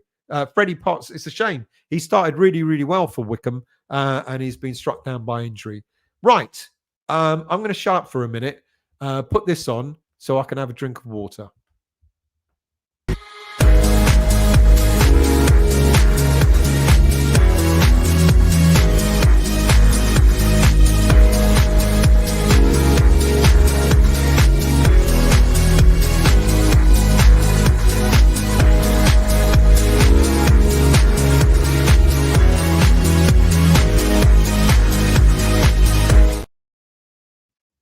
Right.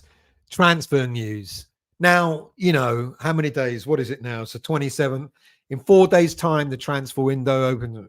4 days' time, the transfer window opens, and you're going to get a whole avalanche of news coming at you from every channel, including this one, about us buying this person, that player, that goalie, that winger, that right back. Take it all with a pinch of salt, like I tell you. I remember when I first started doing these shows, I used to look at every single transfer story and throw it all in. And my shows, I mean, they go on for like 2 hours now, but my original shows used to last about 3 hours because I'd spend about an hour and a half talking about every single story. And there'd be times when I'd be talking about something like 10 players, you know, and that was on a weekly basis. We're linked to these 10 players. And the following week, there'll be a few of them, plus another 3 or 4. And then others, you know, they're always about 7, 8, 9, 10 players. And like you get 1 or 2 consistently appearing week in, week out. And then you'd always have additional players added on. And it won't be any different, and it hasn't been any different for years. So you may already be getting it from other channels. I've held off. You know, and even now at the moment, I'm only going to talk about players that are likely to be leaving. And as from the next few days, I'll start doing transfer shows to talk to you about, and I'm not going to just talk about all of them. I'm going to try and get some information as to which of these transfer stories have got any legs. You know, how likely are we to be buying players? Now, I think there will be business. I think it's quite possible that we will maybe sell 1 or 2, maybe 3 players at most. I don't think it'll be much more than that.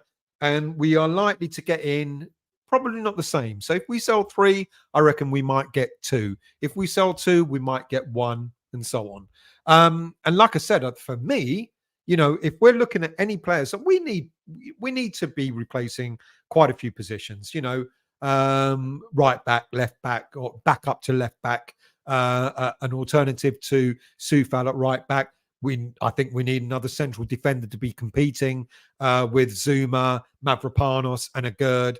I think we need another central defensive midfielder, you know, to back up Alvarez when he's not available. You know, if we could call back Flynn Downs from his loan spell, we would do, but unfortunately we're tied to that. We can't do that. You know, I think we do need a striker. Of course we do. We all know that, despite what David Moyes says, you know, and this is sometimes when I think he says things just to stir things up, you know, or maybe to deflect away from the fact that we may be looking at a particular striker. And if he turns around and says we don't need a striker, then people don't think, or more psychologically, he must be thinking people don't know that we're after certain players. You know, but for me, if there's any player or any position that I think we should go out and get, I think it's got to be left-sided attacking midfield or left-sided winger, whatever you want to call it. A versatile enough player that can not only play on that left, but can also play up front, you know, a little bit like Bowen, a little bit like Kudus,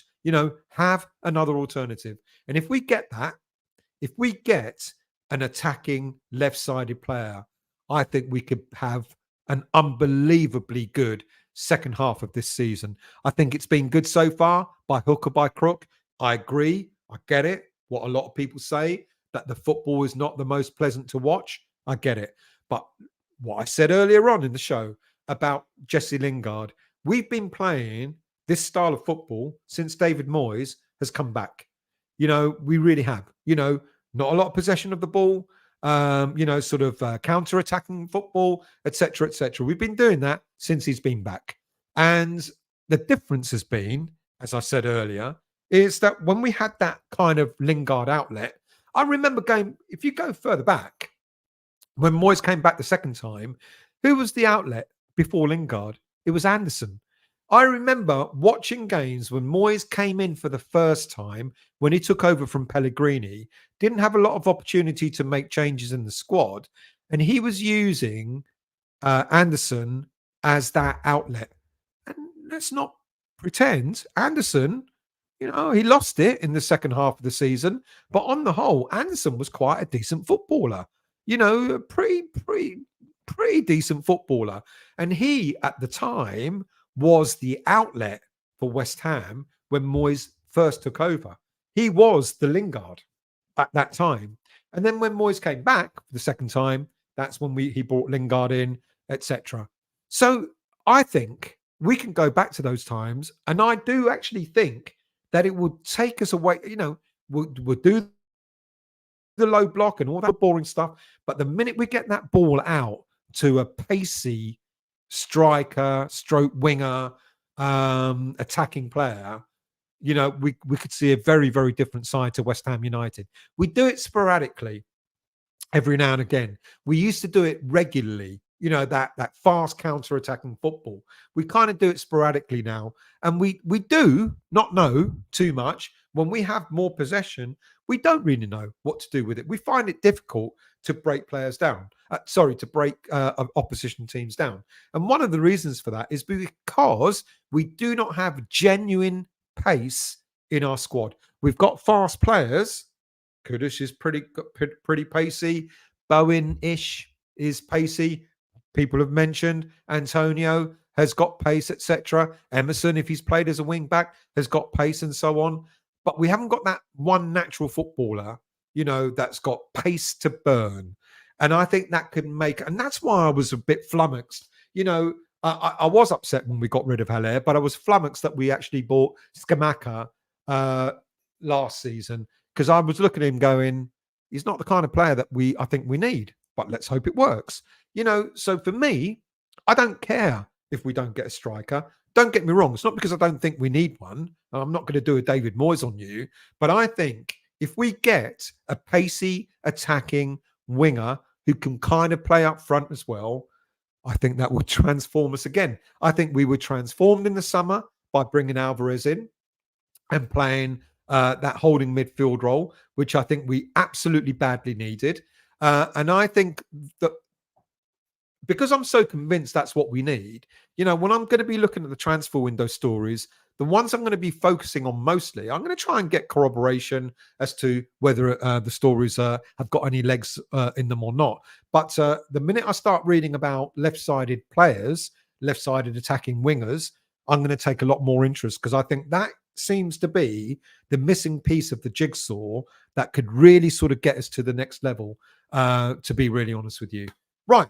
But first of all, what about some of the players that we've been hearing for the last few weeks that they're going? Now, first of all, Pablo Fornals. We all know he'd had his contract extended by a year, and we were like thinking, okay, hang on a minute, what could be going on here? Now we understand it is so that we don't lose him on a free transfer. Now, Fornals' preference is to go in January, but with AFCON coming up, etc., the likelihood of him going in January is very, very remote. So when the summer comes, he will have a year left on his contract, and will probably be able to get something like 15 million for him, which is not as much as we paid for him. Okay.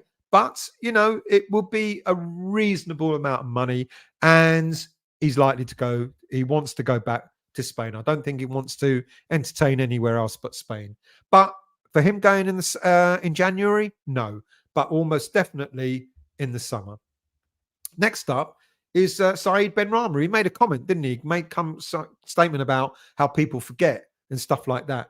Look, I like Benrahma. I think he's one of those players where he did need an arm around him and go, look, Benny, come on, mate, We know you can do better. Let's give you that fatherly love and get you going again. And unfortunately, he hasn't been getting that. He's had moments. I mean, I will never forget him opening the door to us winning the cup last season when he scored the penalty under immense pressure, but he took it so calmly. So, okay, we all wax lyrical about the winning goal, the Bowen goal, but this man, stood up, when the game was tough, that game wasn't really going the best for us. It was one of those scrappy games there where we really couldn't get a proper foothold in it. And up he stepped to take that penalty. And I'll never forget him for that. And he's had moments. He's had great moments. I think the worst moment this season for him is when Antonio stole that definite goal that he would have scored when we were away to Brentford. If Antonio hadn't got in the way, Benrahma would have scored that goal. We would have gone, I think, 3-0 up or 3-1 up. I can't remember. We would have been, clear from Brentford, and we would have won that game. And that might have even given Benrahma the confidence to move on this season. Wasn't meant to be. He has blown hot and cold. I'd be sorry to see him go, but if it was to be replaced by a really good, speedy, dynamic, consistent, left-sided attacking midfielder, I would say fair play. And he could be possibly one of the players that will go in January. There's interest in Lyon for him, which seems to be quite strong. It's very possible. I know there's been rumours as well about Saudi, but it's very possible that Benrahma could be on his way to France this January. So, Nigel again, I read a story today that when Hazard played his last game for West Ham United? No, he hasn't played his last game for West Ham United. There's a rumour going around that, he could be off maybe to Saudi, or there are other teams interested in Hazard. I don't think he's had the best of times at West Ham United, but I think there may be a little more about him. He's had a season and a half. If he was replaced, if Mavropanos started to play alongside Zuma on a regular basis and did well, would I be disappointed? No, I wouldn't. If he cut back into the team on Thursday night against Arsenal in place of Mavropanos, I think it will be hard on Mavropanos, but I would say, okay, Hazard is okay, because it means that Zuma can go back to his natural right side of central defence rather than the left. Or having said that, I think Zuma had an excellent game against Man United playing on the left side.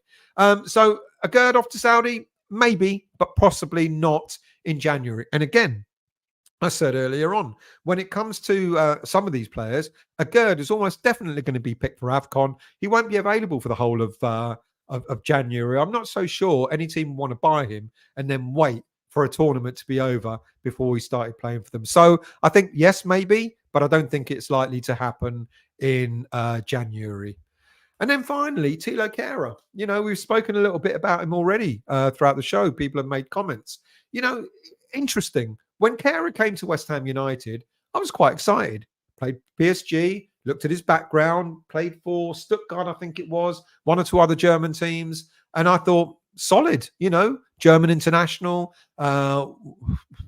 decent. That's a decent purchase. The price was pretty decent as well.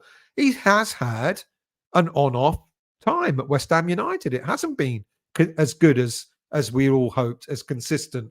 I remember in his first season when he was making quite a few mistakes at the back, giving goals away, and everyone was on his back. People thought he was rubbish. Now he's got to the point where, people are like, why is he not playing? Well, I think he's one of those players that maybe a solid run in the team might have really helped him. But it's not meant to be. And if there's anyone that's likely to be leaving in January, alongside maybe Benrahma, it's going to be Thilo Kehrer. Apparently, Roma are interested in him. AC Milan apparently are looking at him as well. But it's said that the player wants to return to Germany. Which team will go on for it? I think Eintracht Frankfurt have expressed an interest as well. And there's quite likely to be a bid made for him. We bought him for, I think, 15 million, I think, something like that. If we get, or maybe even less than that, if we get anywhere near that, or 10 million, 11 million or something like that, I think we will see him go. But I would like to think that we're going to look at replacing him. Now, if Kehrer does go, it's very, very possible that Ben Johnson can play his way back into getting a new contract at West Ham United, because we still need cover on the right side. And Kehrer is meant to be that, but he's rarely played. So I think it's quite possible that if Kehrer does go, Ben Johnson could potentially find himself in a position where he could be playing, trying to prove that he's right to stay at West Ham in an improved contract. So there are two players that I think are almost definitely leaving West Ham, which are Saeed Benrahma in January, Saeed Benrahma and Thilo Kehrer. Now, West Ham obviously would like to move a few other players on as well. Maxwell Cornet has been mentioned, Danny Ings, etc. But my understanding is that both players were offered to clubs. I think Ings was offered. I think both Ings and Cornet were offered to Everton, and they both decided that they didn't want either of them. I think there's interest from championship teams. I talked about it last week with Danny Ings. Would he take a drop down to championship level? I think if you went to a club that was vying for promotion, I think Ipswich, I can't remember, certainly Southampton, his old club, and if we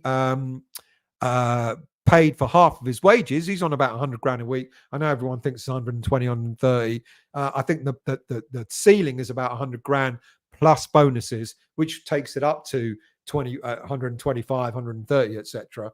So I think if Danny Ings went to a championship team, it would probably be on the understanding that West Ham United would have to subsidise at the very least half his salary in order for him to go. And that might tempt him. It might mean he'll get more game time, more regular game time, and certainly bringing a club up, certainly his old club, if his goals contribute to them being automatically promoted or promoted through the playoffs, I think he might think that might be a deal that might certainly be worth doing. Now, like I said, there are lots of players that we're linked to, and I will start doing proper, regular reviews of them. But please don't think that I'm going to be talking about every single player we're linked to. So you might find there may be story after story after story about, I don't know, that Stuttgart striker, etc., Garasi. But if I don't get corroboration that there's a proper link, I may not do a show on him. If I think that there is a possibility that someone like him is really on the radar, then by all means, I'll give you the lowdown on that player and do a proper show on players like that. Right. God, I talk a lot, don't I? Delton. I'm not sure Moyes is a good motivator, therefore not good man manager. A lot of people say that. Martin. I heard Moyes will have a new role with UEFA. Well, that was talked about in the summertime, wasn't it? Where apparently there was an offer for him to go and work with UEFA, and quite possibly might be true. Montana. One thing I will not take away from Moyes is made the club a very attractive proposition for foreign talent. If we didn't perform well in Europe, they did not accept the moves. That is a good point. James, no one wants to stell with a pole on. I don't know what I said, but I certainly didn't mean what I think you thought I said. Andrew, I'm not a Moyes fan, but if Steiden is happy to continue working with Moyes and we continue to improve, then I'm 50-50. Good point. Good evening to you, Vito. Vito Zulo. Ciao from Sydney. Moyes must go. Such a negative manager. Thank you for your contribution, Vito. Have you subscribed, by the way? If you're watching, there's over 260 people watching, 250 people watching. If you haven't yet subscribed, do hit that subscribe button. Hit the like button as well and hit the bell notification to let you know when I'm next on. Delton. I haven't forgiven Moyes for the scared tactics against Liverpool. Daniela. Moyes is 60, is waiting for the Scottish job after Steve Clarke. Does he want he might do. Usual. Moyes in, Moyes out. I think we all agree that Steiden is the way forward. Foe. I like Eddie Howe. He's a young, forward-thinking English manager. I think with lower expectations than who? Let's scroll down. Stel, the ITK is West Ham football? No, it wasn't him. It wasn't him, no. Because I actually asked West Ham Football, and I said, what do you think of this story? And he went, it's a load of tosh. And I went, okay, any more than that? No. That's all he said. Montana, moving forward, we need a head coach that enjoys coaching players and is not involved in player recruitment, just picks players based on the form. I think that's why Steiden is here. I said this when we took Steiden on earlier this year. I said, this is the first steps. It looks to be the first steps to changing the whole structure of how we recruit players. It's the modern way, isn't it? Where you have a head coach working hand in hand with a technical director who talk about what do you need, what player do you need, in what position, what type of footballer do you want him to be, etc. Right, I'll go out and find one for you. So that the coach just goes ahead. It's the Brighton way. That's why De Zerbi has walked into that role after Potter and has done as well, if not better than Potter, because he's walked into a system. The system's already there. You've got the technical director looking at the players, agreeing what sort of style of football we're going to be playing, what sort of players will suit that style of football, and making sure you got a coach who is in tandem with that approach. That's what we're moving towards. Now, it could be David Moyes might turn around and go, no problem at all. That's what we're going to do. I'll buy into that. It could be Moyes turns around and says, well, I'm an old-fashioned manager. I don't like that way. I want to pick my players like I've always done, so I'll see this season out and then I'll leave West Ham. It could be. Andrew, I'd rather we keep Moyes and hire Carrick. He's not ready. It would be a big mistake. That was an interesting story.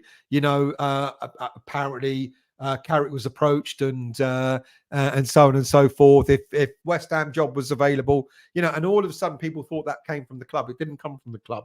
Didn't come from the club itself. It came from, I can't remember who I said it was. Someone else approached him. Oh yes, it was through the backroom staff in the academy coaching area, who kind of like asked if it was available, would you want it? What would you say? If I'm sitting there doing my job and someone came up to me and said, Stel, if such and such job was available, which is more lucrative than the one that you're doing, would you be interested? And what am I going to say? Oh, of course not. Well, of course you're going to say yes, aren't you? Good evening, 1K. Late to the chat. What have I missed? Not much, mate. You haven't missed a lot, to be quite honest with you. We talked an awful lot about, let me tell you, I did the stats on David Moyes, saying that this year was better than last year. Talked about Alvarez, an inspired signing. I think Flynn Downs, is a shame we sent him out on loan because it could be a good backup to Alvarez. I did a stat attack on Declan Rice against Edson Alvarez. Not sure I wanted to get the point across. I wanted Alvarez to be better, and he bloody wasn't. Last time we beat Arsenal was 2019, where ironically Declan scored the goal. Bit of loan news. Downs is doing well. Pie-Forsan is a bit part player, and now we're on to transfer rumours. Talked about Fornals, Benny, Agurd, and Kehrer. There you go. That caught up. Delton. Hi, Daniela. Players not match sharp. Takes a while to get into the game, and against Liverpool, they're never going to get up to speed to hurt them. But the irony, though, Delton, is Liverpool also played a lot of their B team players, and they looked all right. Obsidian. If Antonio walks back into the team, Moyes should walk straight out of the club. Don't disagree with that. I cannot see for a second how David Moyes can possibly allow Antonio to walk back into this team. Good evening, Sean. Evening. Just missed the start of the show. I hope you caught up, mate. Foe. Newcastle, how could do a quality job for us? However, I'm sure about his job security. Rumours Newcastle have a lot of injuries. He might get a slightly longer leash. Clive, Sancho could be Lingard number 2. Steve, Moyes out, latest end of season for me. Need to progress. Dinosaur snooze ball. Time to move forward. Sancho will take weeks and weeks to get match fit. He's just not playing at all, is he? That is a good point. That's the one, Arthur. How could I have forgotten Arthur's name? Thank you all for reminding me. King might be king in Turkey, wasn't king in Premier League. Yeah. Thank you for reminding me. Andrew, French winger Terrier was at the Man United game on Saturday. Apparently, we're very interested. So If he was at the Man United game on Saturday, oh, he was at the Man United. Oh, at our ground. Oh, look into that. Was he? Who gave you that? I'm actually intrigued, Andrew. Who told you that? Because I'm going to look into that and I'll make some inquiries. Bring back Hugo. I'm going to scroll down. CC. I'm still like a young upcoming. I would still like a young. I will still. Is that? Will still. I will still like a young up and coming manager who will become one of the coaching greats. Yeah. But will we accept an up and coming manager and he might spend 2 or 3 seasons trying to get it right? Will we have Anderson might have been a turd in the second season. Remember, he was getting bums off seats in his first season at West Ham. And he was used as our attacking outlet. John, I would play Johnson left back with Emerson left midfield. No Soucek against Arsenal. That's a good shout. Good shout. Sean, Kieran McKenna is an up-and-coming manager going places. You know your football. Barry, football is poor under Moyes. Been to West Ham since 65. If younger supporters saw what I saw, they would come in there. Barry, now I'm old enough to look. You've seen a lot more of West Ham than I have, but I've been watching West Ham since the mid to late 70s, and I'll tell you, it hasn't always been rosy, has it? You know, we'd like to think that we have had great times. You know, we've had great times under the likes of Lyle. You know, and I enjoyed the football under various other managers. Harry was entertaining, and people like that. But it hasn't always been great, has it? Andrew, if Tim can convince Xabi Alonso to come, then that's the only manager I'll be happy to come in and see Moyes go. Now, let's say for argument's sake, we got Xabi Alonso. I don't think we will, but let's say for argument's sake we did. And it took him 2 seasons of shit football, you know, finishing mid-table, lower mid-table, etc., for him to get his head round things. How accepting would we be, or would we start shouting for him to go? I'm playing devil's advocate because I like Alonso. I don't think Alonso will come to West Ham, but if we did, would we expect him to hit the ground running? Because I think we would. I think a lot of fans would be expecting him to hit the ground running. Sean, my mate's an Ipswich fan, been keeping an eye on him since he took over there. He's doing well. He is doing well. Maltese. We need to play Cornet, as I hear. We could have issues selling him because of something in his medical records. It's what I said before. Now, the story in the summer. So you'll remember he got this injury that was considered to be quite rare. He went to France to have it sorted rather than staying in England. I think that irked Moyes a little bit. But he went to France for quite a considerable amount of time to sort of recuperate. And it was touch and go. We kept hearing he'll be back soon, And then there was a relapse, and it took him the whole season to sort of get over the injury. And then at the beginning of the season, he was in pre-season, and we thought, okay, that's good. And what I was told, I'm sure I've said this several times before. What I was told is that the injury was so rare that what West Ham United are worried about is if there's a recurrence, there's a possibility it could become career-threatening. So we're kind of shielding him. Now, how far do you shield a player? Because, of course, he's gone and played for the Ivory Coast in international football, and yet we're using him sparingly here. Now, there is this rumour that David Moyes was really upset with him going to France to get treatment, that he's kind of fallen out of faith. You know, he doesn't like him, doesn't want him back. And there's this other rumour, continuous rumour, to suggest that if he gets injured again, it could be that his career could be over. I don't know, is the honest truth, which of that is true, or whether there are elements of both that are true. But then in the summertime, Cornet was one of the players that we did try to move on, and Everton looked at his records and went, not interested. You know, because they looked at the details. He's had a lot of injuries in his career, and we kind of knew that as well. But this was a new injury. It wasn't a recurrence of an old one. This was a new injury. And so Everton didn't want him. And you're absolutely right. It will be quite difficult for us to be able to sell him because of his medical record. Delton, I'm pleased you think we're going to win against Arsenal. I'm not sure how we will play based on Moyes' tactics and motivation. Mate, if we if we just have Kudus up at the top, or Paqueta, whoever, and 10 players behind the ball, and just whacked it up to Kudus, and he scored the only goal, I'd be cock a fucking hoop, I'll tell you. Usual. Gerrard in the Camel League hasn't won a game in the last 8. Unbelievably bad. Reminds me of a certain manner. I won't go there. Andrew, Scarles looks the promising. Well, here's the interesting thing, Andrew. We were waxing lyrical about Ollie Scarles when he played for the senior team. He is not by far the best player in the under-21s by long. There are many other players that are much better. They look better than him. Lewis Orford, I mentioned. Luizão, our centre-back that we got from Brazil, is having an excellent season. I said Orford. There are others.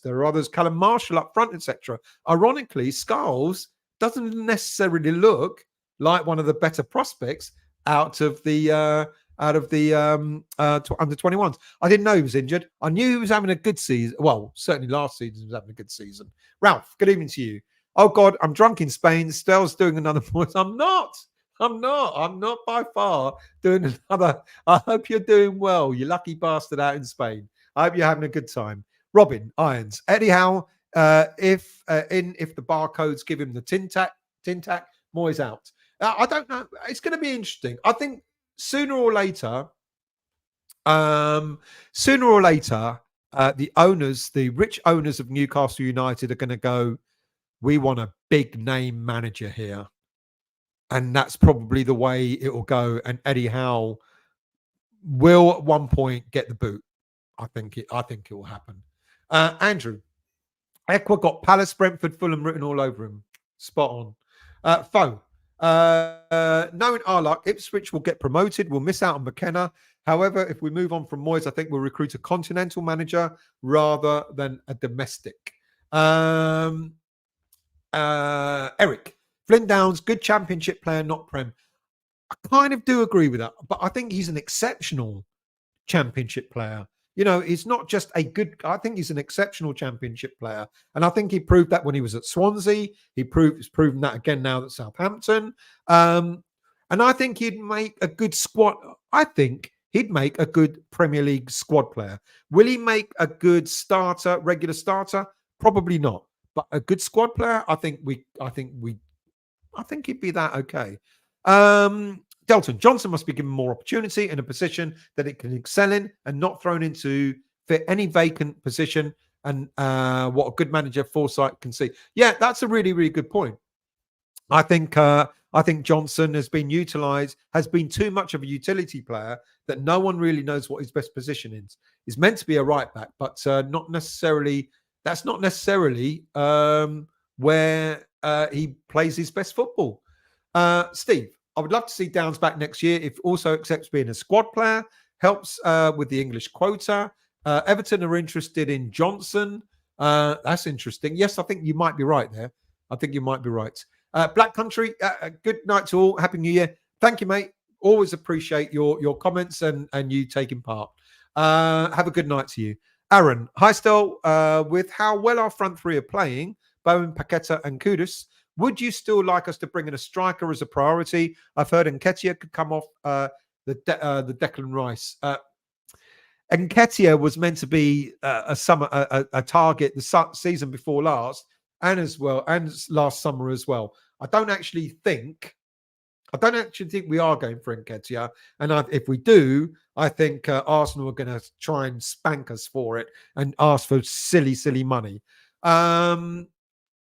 No, like I said earlier, Aaron, I'd be more happy to see an attack-minded, left-sided winger, attacking player than a striker. Lingard rumours incoming. I hope not. I can't go through yet another transfer window of Lingard. Night on the Tiles, good evening to you. Get sorted for Arsenal, Stel? No. Well, I am. It was for a friend, actually. You forgot, not me. Did you see I wish you luck? And Rupes called me I did see that, mate. Take no notice of Rupert. He's He is a dick at the best of times. Barry, good night, Stel. Cannot keep my... No problem, mate. Have a good night. Thank you for watching. I have done 2.25 hours, so I've got to get through these last comments and let you all go to bed. I dread this window in case it's Maguire. I won't lie to you. I wasn't that much in favour when in the summer that we were being linked to Maguire. I kind of get it now. And would it bother me? Central defenders always have can go into their 32, 33s, etc. So it'll give us a couple of years. Would it be my choice? Not necessarily. Get it. I get why Moyes probably wanted him. Sure. Sancho, no, he's perfectly late for training and official duties wherever he's been. Bad egg. So that Moyes ain't going to go for someone like that. Steve, usual, it's hilarious. Sack managers win fifth and bring Rooney in to bring them into a relegation goal. Sign. Left back, right back, centre back, central defensive midfielder, left wing, and a striker. Don't disagree. We'll get one, maybe two of all of that in January. There you go, Steve. Juventus want Anderson now. Gifted. He is a gifted footballer, but he just wasn't gifted in the second season he was here. Ralph, never wanted Moyes ever. Stel does like Moyes, but each to their own, different opinions. You see, it's not that I like Moyes, and I certainly don't like the style of football, but I do respect what he's done for West Ham. I do. I wouldn't have had the 3 years of European football without Moyes. This is the irony. He's created the squad that we all think is great. Or certainly the players that we got in the first team, etc. He's given me an overdraft bank account, but seriously, 3 years of European football. I never thought I'd see that again in my lifetime. Funky T, but doesn't mean I love him. I respect him for it. Funky T, I hate the transfer time. Just an agent propaganda. Winds fans up, upsets them with rumours of players leaving teams. Absolutely agree. Alan, Stel, I would just like to see us do our transfer business early for a change, get the players out and in the first week so they can begin before AFCON. The trouble is Moyes won't play them. Well, there's that. And we never do anything quick, do we?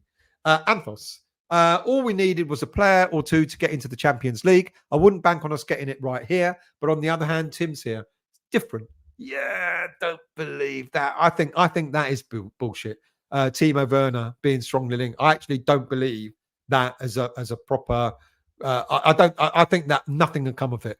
I'll be eating my hat, won't I, when we sign him on the 1st of January. James, we need a top centre half to kick on. This is what I want in January. Foe, not a striker, only a left winger. Only a left winger. Yes. No. Don't get me wrong. I don't mean I don't want a striker. Let's worry about a striker in the summer when we've got more options. I think right now we stand a better chance of getting a very decent, pacey winger than we do getting the striker that we want, is what I meant. Let's scroll down. Victor, I think we will get a left back in, maybe one other. That will be it. I'm not so. I know people are talking about Maatsen from Chelsea. Apparently, the boy doesn't want to be sold. Doesn't want to go. He wants to stay at Chelsea. So I'm not sure about that one. I'm not saying that we don't need a left back, but I do think if we're going to buy an attacking player, I think Moyes will look at it and go, all right, I'm all right in central, certainly in midfield, okay. In defence, we're getting by, we're creaking. I would buy another defender and a left-sided attacking player. Sean, for anyone interested, Timo Werner and others, the Bundesliga winter break is from the 20th of December until the 12th of January. Plenty of time to get all those deals done. Eric, you're so right, Stel. Lingard and Anderson were the outlets, both great players for us. They were the outlets, and we weren't complaining about the style of football we were playing then. Sean, it was the best of times. It was the worst of times. It was the age of wisdom. It was the age of foolishness. It was the epoch of Naif. Mate, you confused me there. Savio, good evening to you. What do you think the score will be tomorrow? West Ham versus Arsenal. It depends on whether you're an Arsenal fan or a West Ham fan, but I'm going to 2-0 to West Ham. All right, then, 3-1 to West Ham. Usual. Stel, what different manager would you see different players playing with a different manager? Would you see different players playing a different game? I don't know. I know. I look at Unai Emery, and I'm envious of Aston Villa in how he's got them to play, and I'm thinking to myself, good move. Was Unai Emery that bad for Arsenal the first time round? I think they were just impatient. I'm actually surprised that Arsenal let him go when he went to manage them. And I like Unai Emery, and I would say with the kind of squad that we've got, yes, someone like him could get West Ham United playing differently. The problem is, again, do we have the strength in depth? Once you get past the first 11, what then? Because I don't think, I think maybe someone like Emery might get more out of Fornals, Cornet, maybe even Ben Rama, maybe. But then beyond that, like I said earlier in the show, you've got you've got a very good nucleus of maybe 5-6 players that could go into any team. Then you've got a good nucleus of another 5 or 6 players that are good first team players. Then you've got another 3 or 4 in the squad. So that means you've got like 5, 10, 13, 14 players that any manager will turn around and go, decent players. Beyond that is the problem. So yes, possibly I can see a different manager with different styles playing a different game. But beyond what we've currently got, I think every manager is going to go, I'm a little bit short on what I need to get this team from 6th, 7th, 8th place to competing for 6th, 5th, 4th place. So if another manager comes in, he's going to come in with his own style. He's going to want to change the squad. He might want to change. He might see only 5 or 6 players and go, the rest of them, I want to get rid of. It'd be a revolution rather than evolution again. And we're back to kind of square one. You're going to need a season where the manager gets those players in, a season where they sort of start betting in, next season possibly. Then you've got to get more players in. Are we going to do any differently or any better than Moyes? It's possible. But will we do it as quickly as what a lot of fans will want it to happen in? That's the bit I'm not sure about. Steve, Walker-Peters swap with Ings. Happy days. Merry Christmas to you. Ben Rama should move on now, Eric. Andrew, Kehrer has been underwhelming. Never had confidence in him. Always seems to have a mistake in him. He did have at the beginning. But I thought there were times that he played exceptionally well. But not consistent. John, I hope you're well, mate. Just woke up in Thailand. Thank you for joining, mate. I hope you're well. Garassi is off to AFCON as well. Let's scroll down. Let's try and catch up with some more comments. I'm getting there. Obsidian has a mistake in him. Is used for every one of our defenders. Have we bought accident-prone defenders, or do we all defenders make mistakes when asked to defend for 75% of the match? I think all defenders have got mistakes in them. Mavropanos, sort of when he gave the goal away against Palace, he was not under any pressure. We had the ball. Some of our defenders have made some awful mistakes without having the pressure of defending. That game against Crystal Palace, we were kind of like, there was no pressure. We put pressure on ourselves with the mistakes. It's a nice jumper, isn't it, mate? I do like it. It's very nice. One of the few that West Ham actually come up with that are worth buying. Lee, I'm sorry, still. I've just come in from the pub, the Hammers. Now know as the red line. I'm wankered. Hit the like button, chat. Thank you. Thank you for joining, Lee. I hope you had a good evening. Let's scroll down. I'm trying to catch up with as many comments as I can. Gary O'Neill from Aaron would be a good shout if Moyes leaves. He's doing well at Wolves. Wouldn't mind at West Ham. He's played for the club, knows the club. Doesn't always mean they're going to be successful, to be quite honest with you. And Gary O'Neill, if we're talking about getting someone to consistently push us up that league, I'm not so sure, with the greatest of respect to him, Gary O'Neill would be a top 6 regular top 6 manager. To be honest with you, I could be completely wrong. Anthony, Don't think Benny, Kehrer, or Fornals are crap. Just small in stature. So are Moyesism. I don't think they're crap, but unfortunately, a lot of the fan base would look at those three players in particular and tell you that they're not being consistent. Trodge, good evening to you. I want Sacco Mark II. I want Lingard Mark II, but I don't want the Lingard back. Ralph, just spent 2 years of watching shite football. To your point with Alonso, I don't think it's been shite football for 2 years. To be quite honest with you, I think we've had great moments. And like I said, there have been when we were winning regularly, we weren't saying it was shit football. It has been certainly last season. Last season was awful. Last season was turgid. We know that. This season has been a bit hit and miss. But we've had some very decent games. I think I said a few weeks ago, the problem with West Ham is we're not playing consistently good throughout the whole 90 minutes. We're only playing for half an hour or half a game and stuff like that. It would be good, like we did against Arsenal, for example, in the Cup. It'd be good to have consistently good game for 90 minutes rather than just bits and pieces. Andrew, Moyes' away record against top four in the Premier League gives me little faith in getting a result. Obviously, I hope I'm wrong. I don't disagree with that. I think, I honestly think that he has a phobia of these so-called top teams. And it does annoy me. It does annoy me when Moyes almost concedes defeat before we even play them. True Culture, good evening to you. West Ham Voice, new to this channel. What formation you think is best fits West Ham based on the players we have? Good question. Well,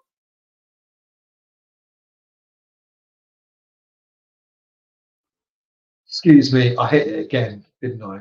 So let's just make sure we've got it right. One. Right, apologies for that. Yeah, so I think our best formation is what we started with at the beginning of the season, a 4-1-4-1. I think when we started to play that and we seem to have gone back to that, I think that suits our players better. Because the 4-1-4-1, you've got your four defenders, you've got Alvarez in front of those four defenders. Then you've got another block of four. So if we are on the retreat, we can turn it into a 4-5-1. But when we're on the attack, it can become a 4-1-4-1. And that way, when we are breaking, we've got those extra bodies helping the attacking lineup. I think when we play a 4-2-3-1, I think that's restrictive. I think the old traditional 4-4-2 is long gone. I don't know any team that really plays that. We could go to a 5-3-2 maybe, but then you're going to have to drop a midfielder in order to accommodate that. So for me, I think the system that we started the season with, and we seem to have gone back to, a 4-1-4-1, is the best formation that I think we can use. Alan, Stel, if Kehrer wants to go back to Germany, then use him for Tar in player plus cash. He's a good player and younger than Maguire. Good shout. Yeah. Talked about Tar several times over the last couple of years. Yeah, good shout. Sean, his contract has £10 million release clause about 2 years ago. Tosin, when he was at Man City and then he went to Fulham. Don't know what figures are being bandied about now. Tosin was a young up-and-coming player. Chod, I still want Milenkovic. Him pocketing Antonio in final backed it up. When we had a choice, I remember doing a comparison between Milenkovic and Zuma at the time. And do you remember that? I don't know if you do. Do you remember at the time that the stories were just swaying? 1 minute we're definitely buying Milenkovic. Next minute Zuma was the player we were buying, and it kept switching. And apparently, what we heard, and I don't know how true this is, we ended up going for Zuma, because Moyes preferred him to Milenkovic anyway. But apparently, the agents of Milenkovic were apparently pissing us around. Whether that's true or not, I don't know. But the interesting thing is, no one else was in for Milenkovic. The minute we bought Zuma, Milenkovic signed a brand new contract with Fiorentina. Extended his contract and got a much bigger pay rise, etc. And it's quite interesting that sometimes agents do use other clubs in order to up the ante and get their players improved contracts. Delton, how about Damari Gray from Arabian League during AFCON if their season on the break?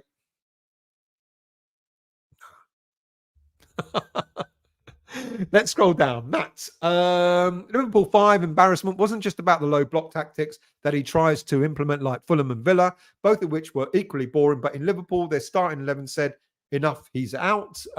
Dom B, hi, Stel, I'm very late on joining. I watched the full show. Thank you, Dom. I hope you're well, mate. Grand Prix, the nicer we are to Ryan, he will find to play well against us. It worked on Tevez.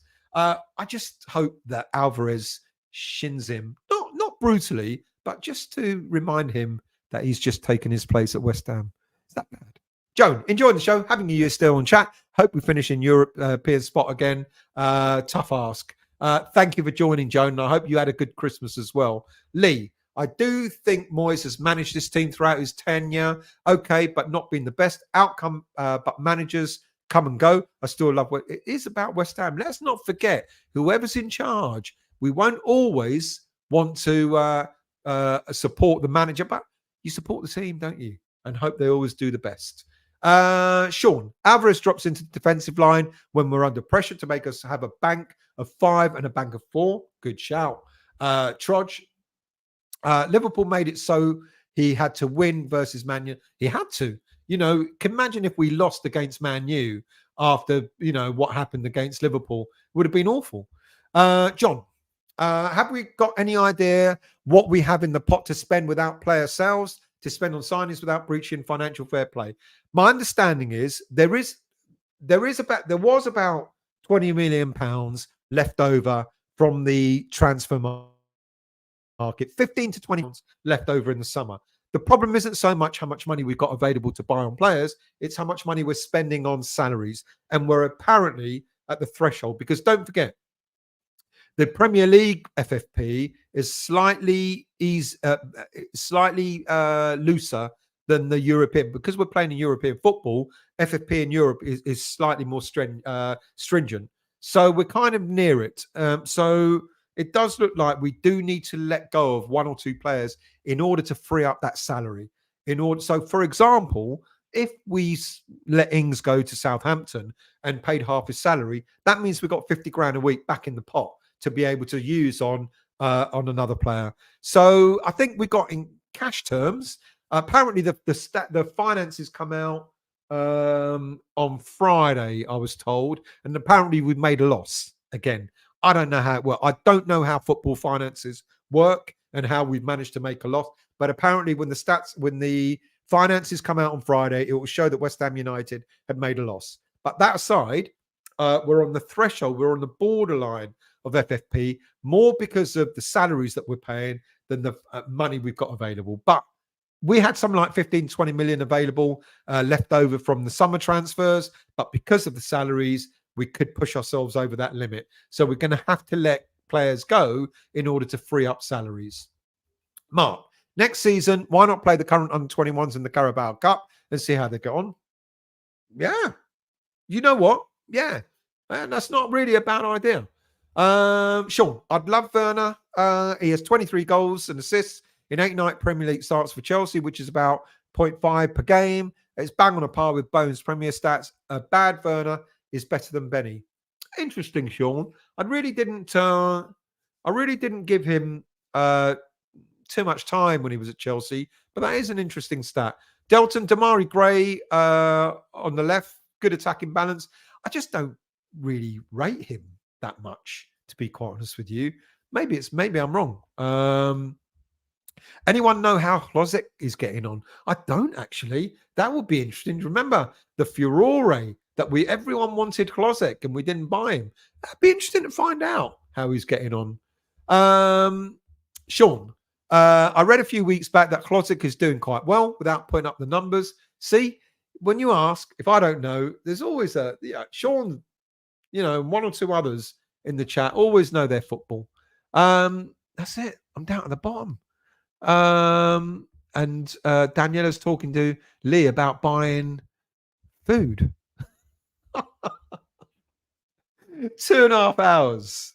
2.5 hours for a show I wasn't sure I'm doing. It's nearly 12 o'clock. It's nearly Thursday. One more. Unless we get rid of the dead woods, we haven't got a chance to successfully push on in the 4 competitions. Replace Ings, Cornet, 4 hours, Benrahma, Creswell. There you go. That's it, people. Thank you all so much. I will, of course, be. Klozik has got 6 goals in 21 games. That's not very good, is it?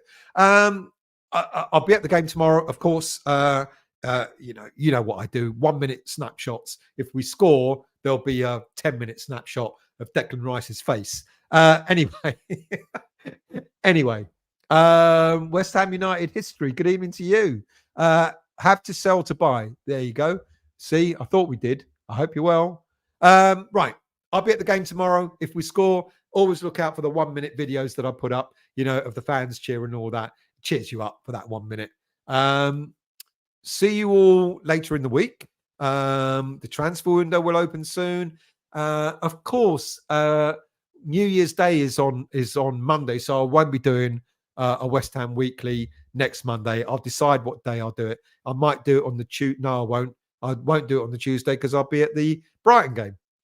So I'll have to see what I can do. Maybe another Wednesday night. Maybe. Thank you all for watching. Thank you all for your comments. As usual, always keeps me on my toes. Thank you all for your, contributing. Always fantastic. Have a wonderful week. We will beat Arsenal tomorrow. There you go. I said it. We will beat them. And we'll maintain our top 6 place and all that stuff. And I'll take a snapshot of Declan's face wondering why he ever bothered to go to North London. See you all soon. Have a good Thursday. Have a good rest of the week. I will try and see you before New Year to wish you all a happy New Year. Maybe I'll do a Friday night. Maybe.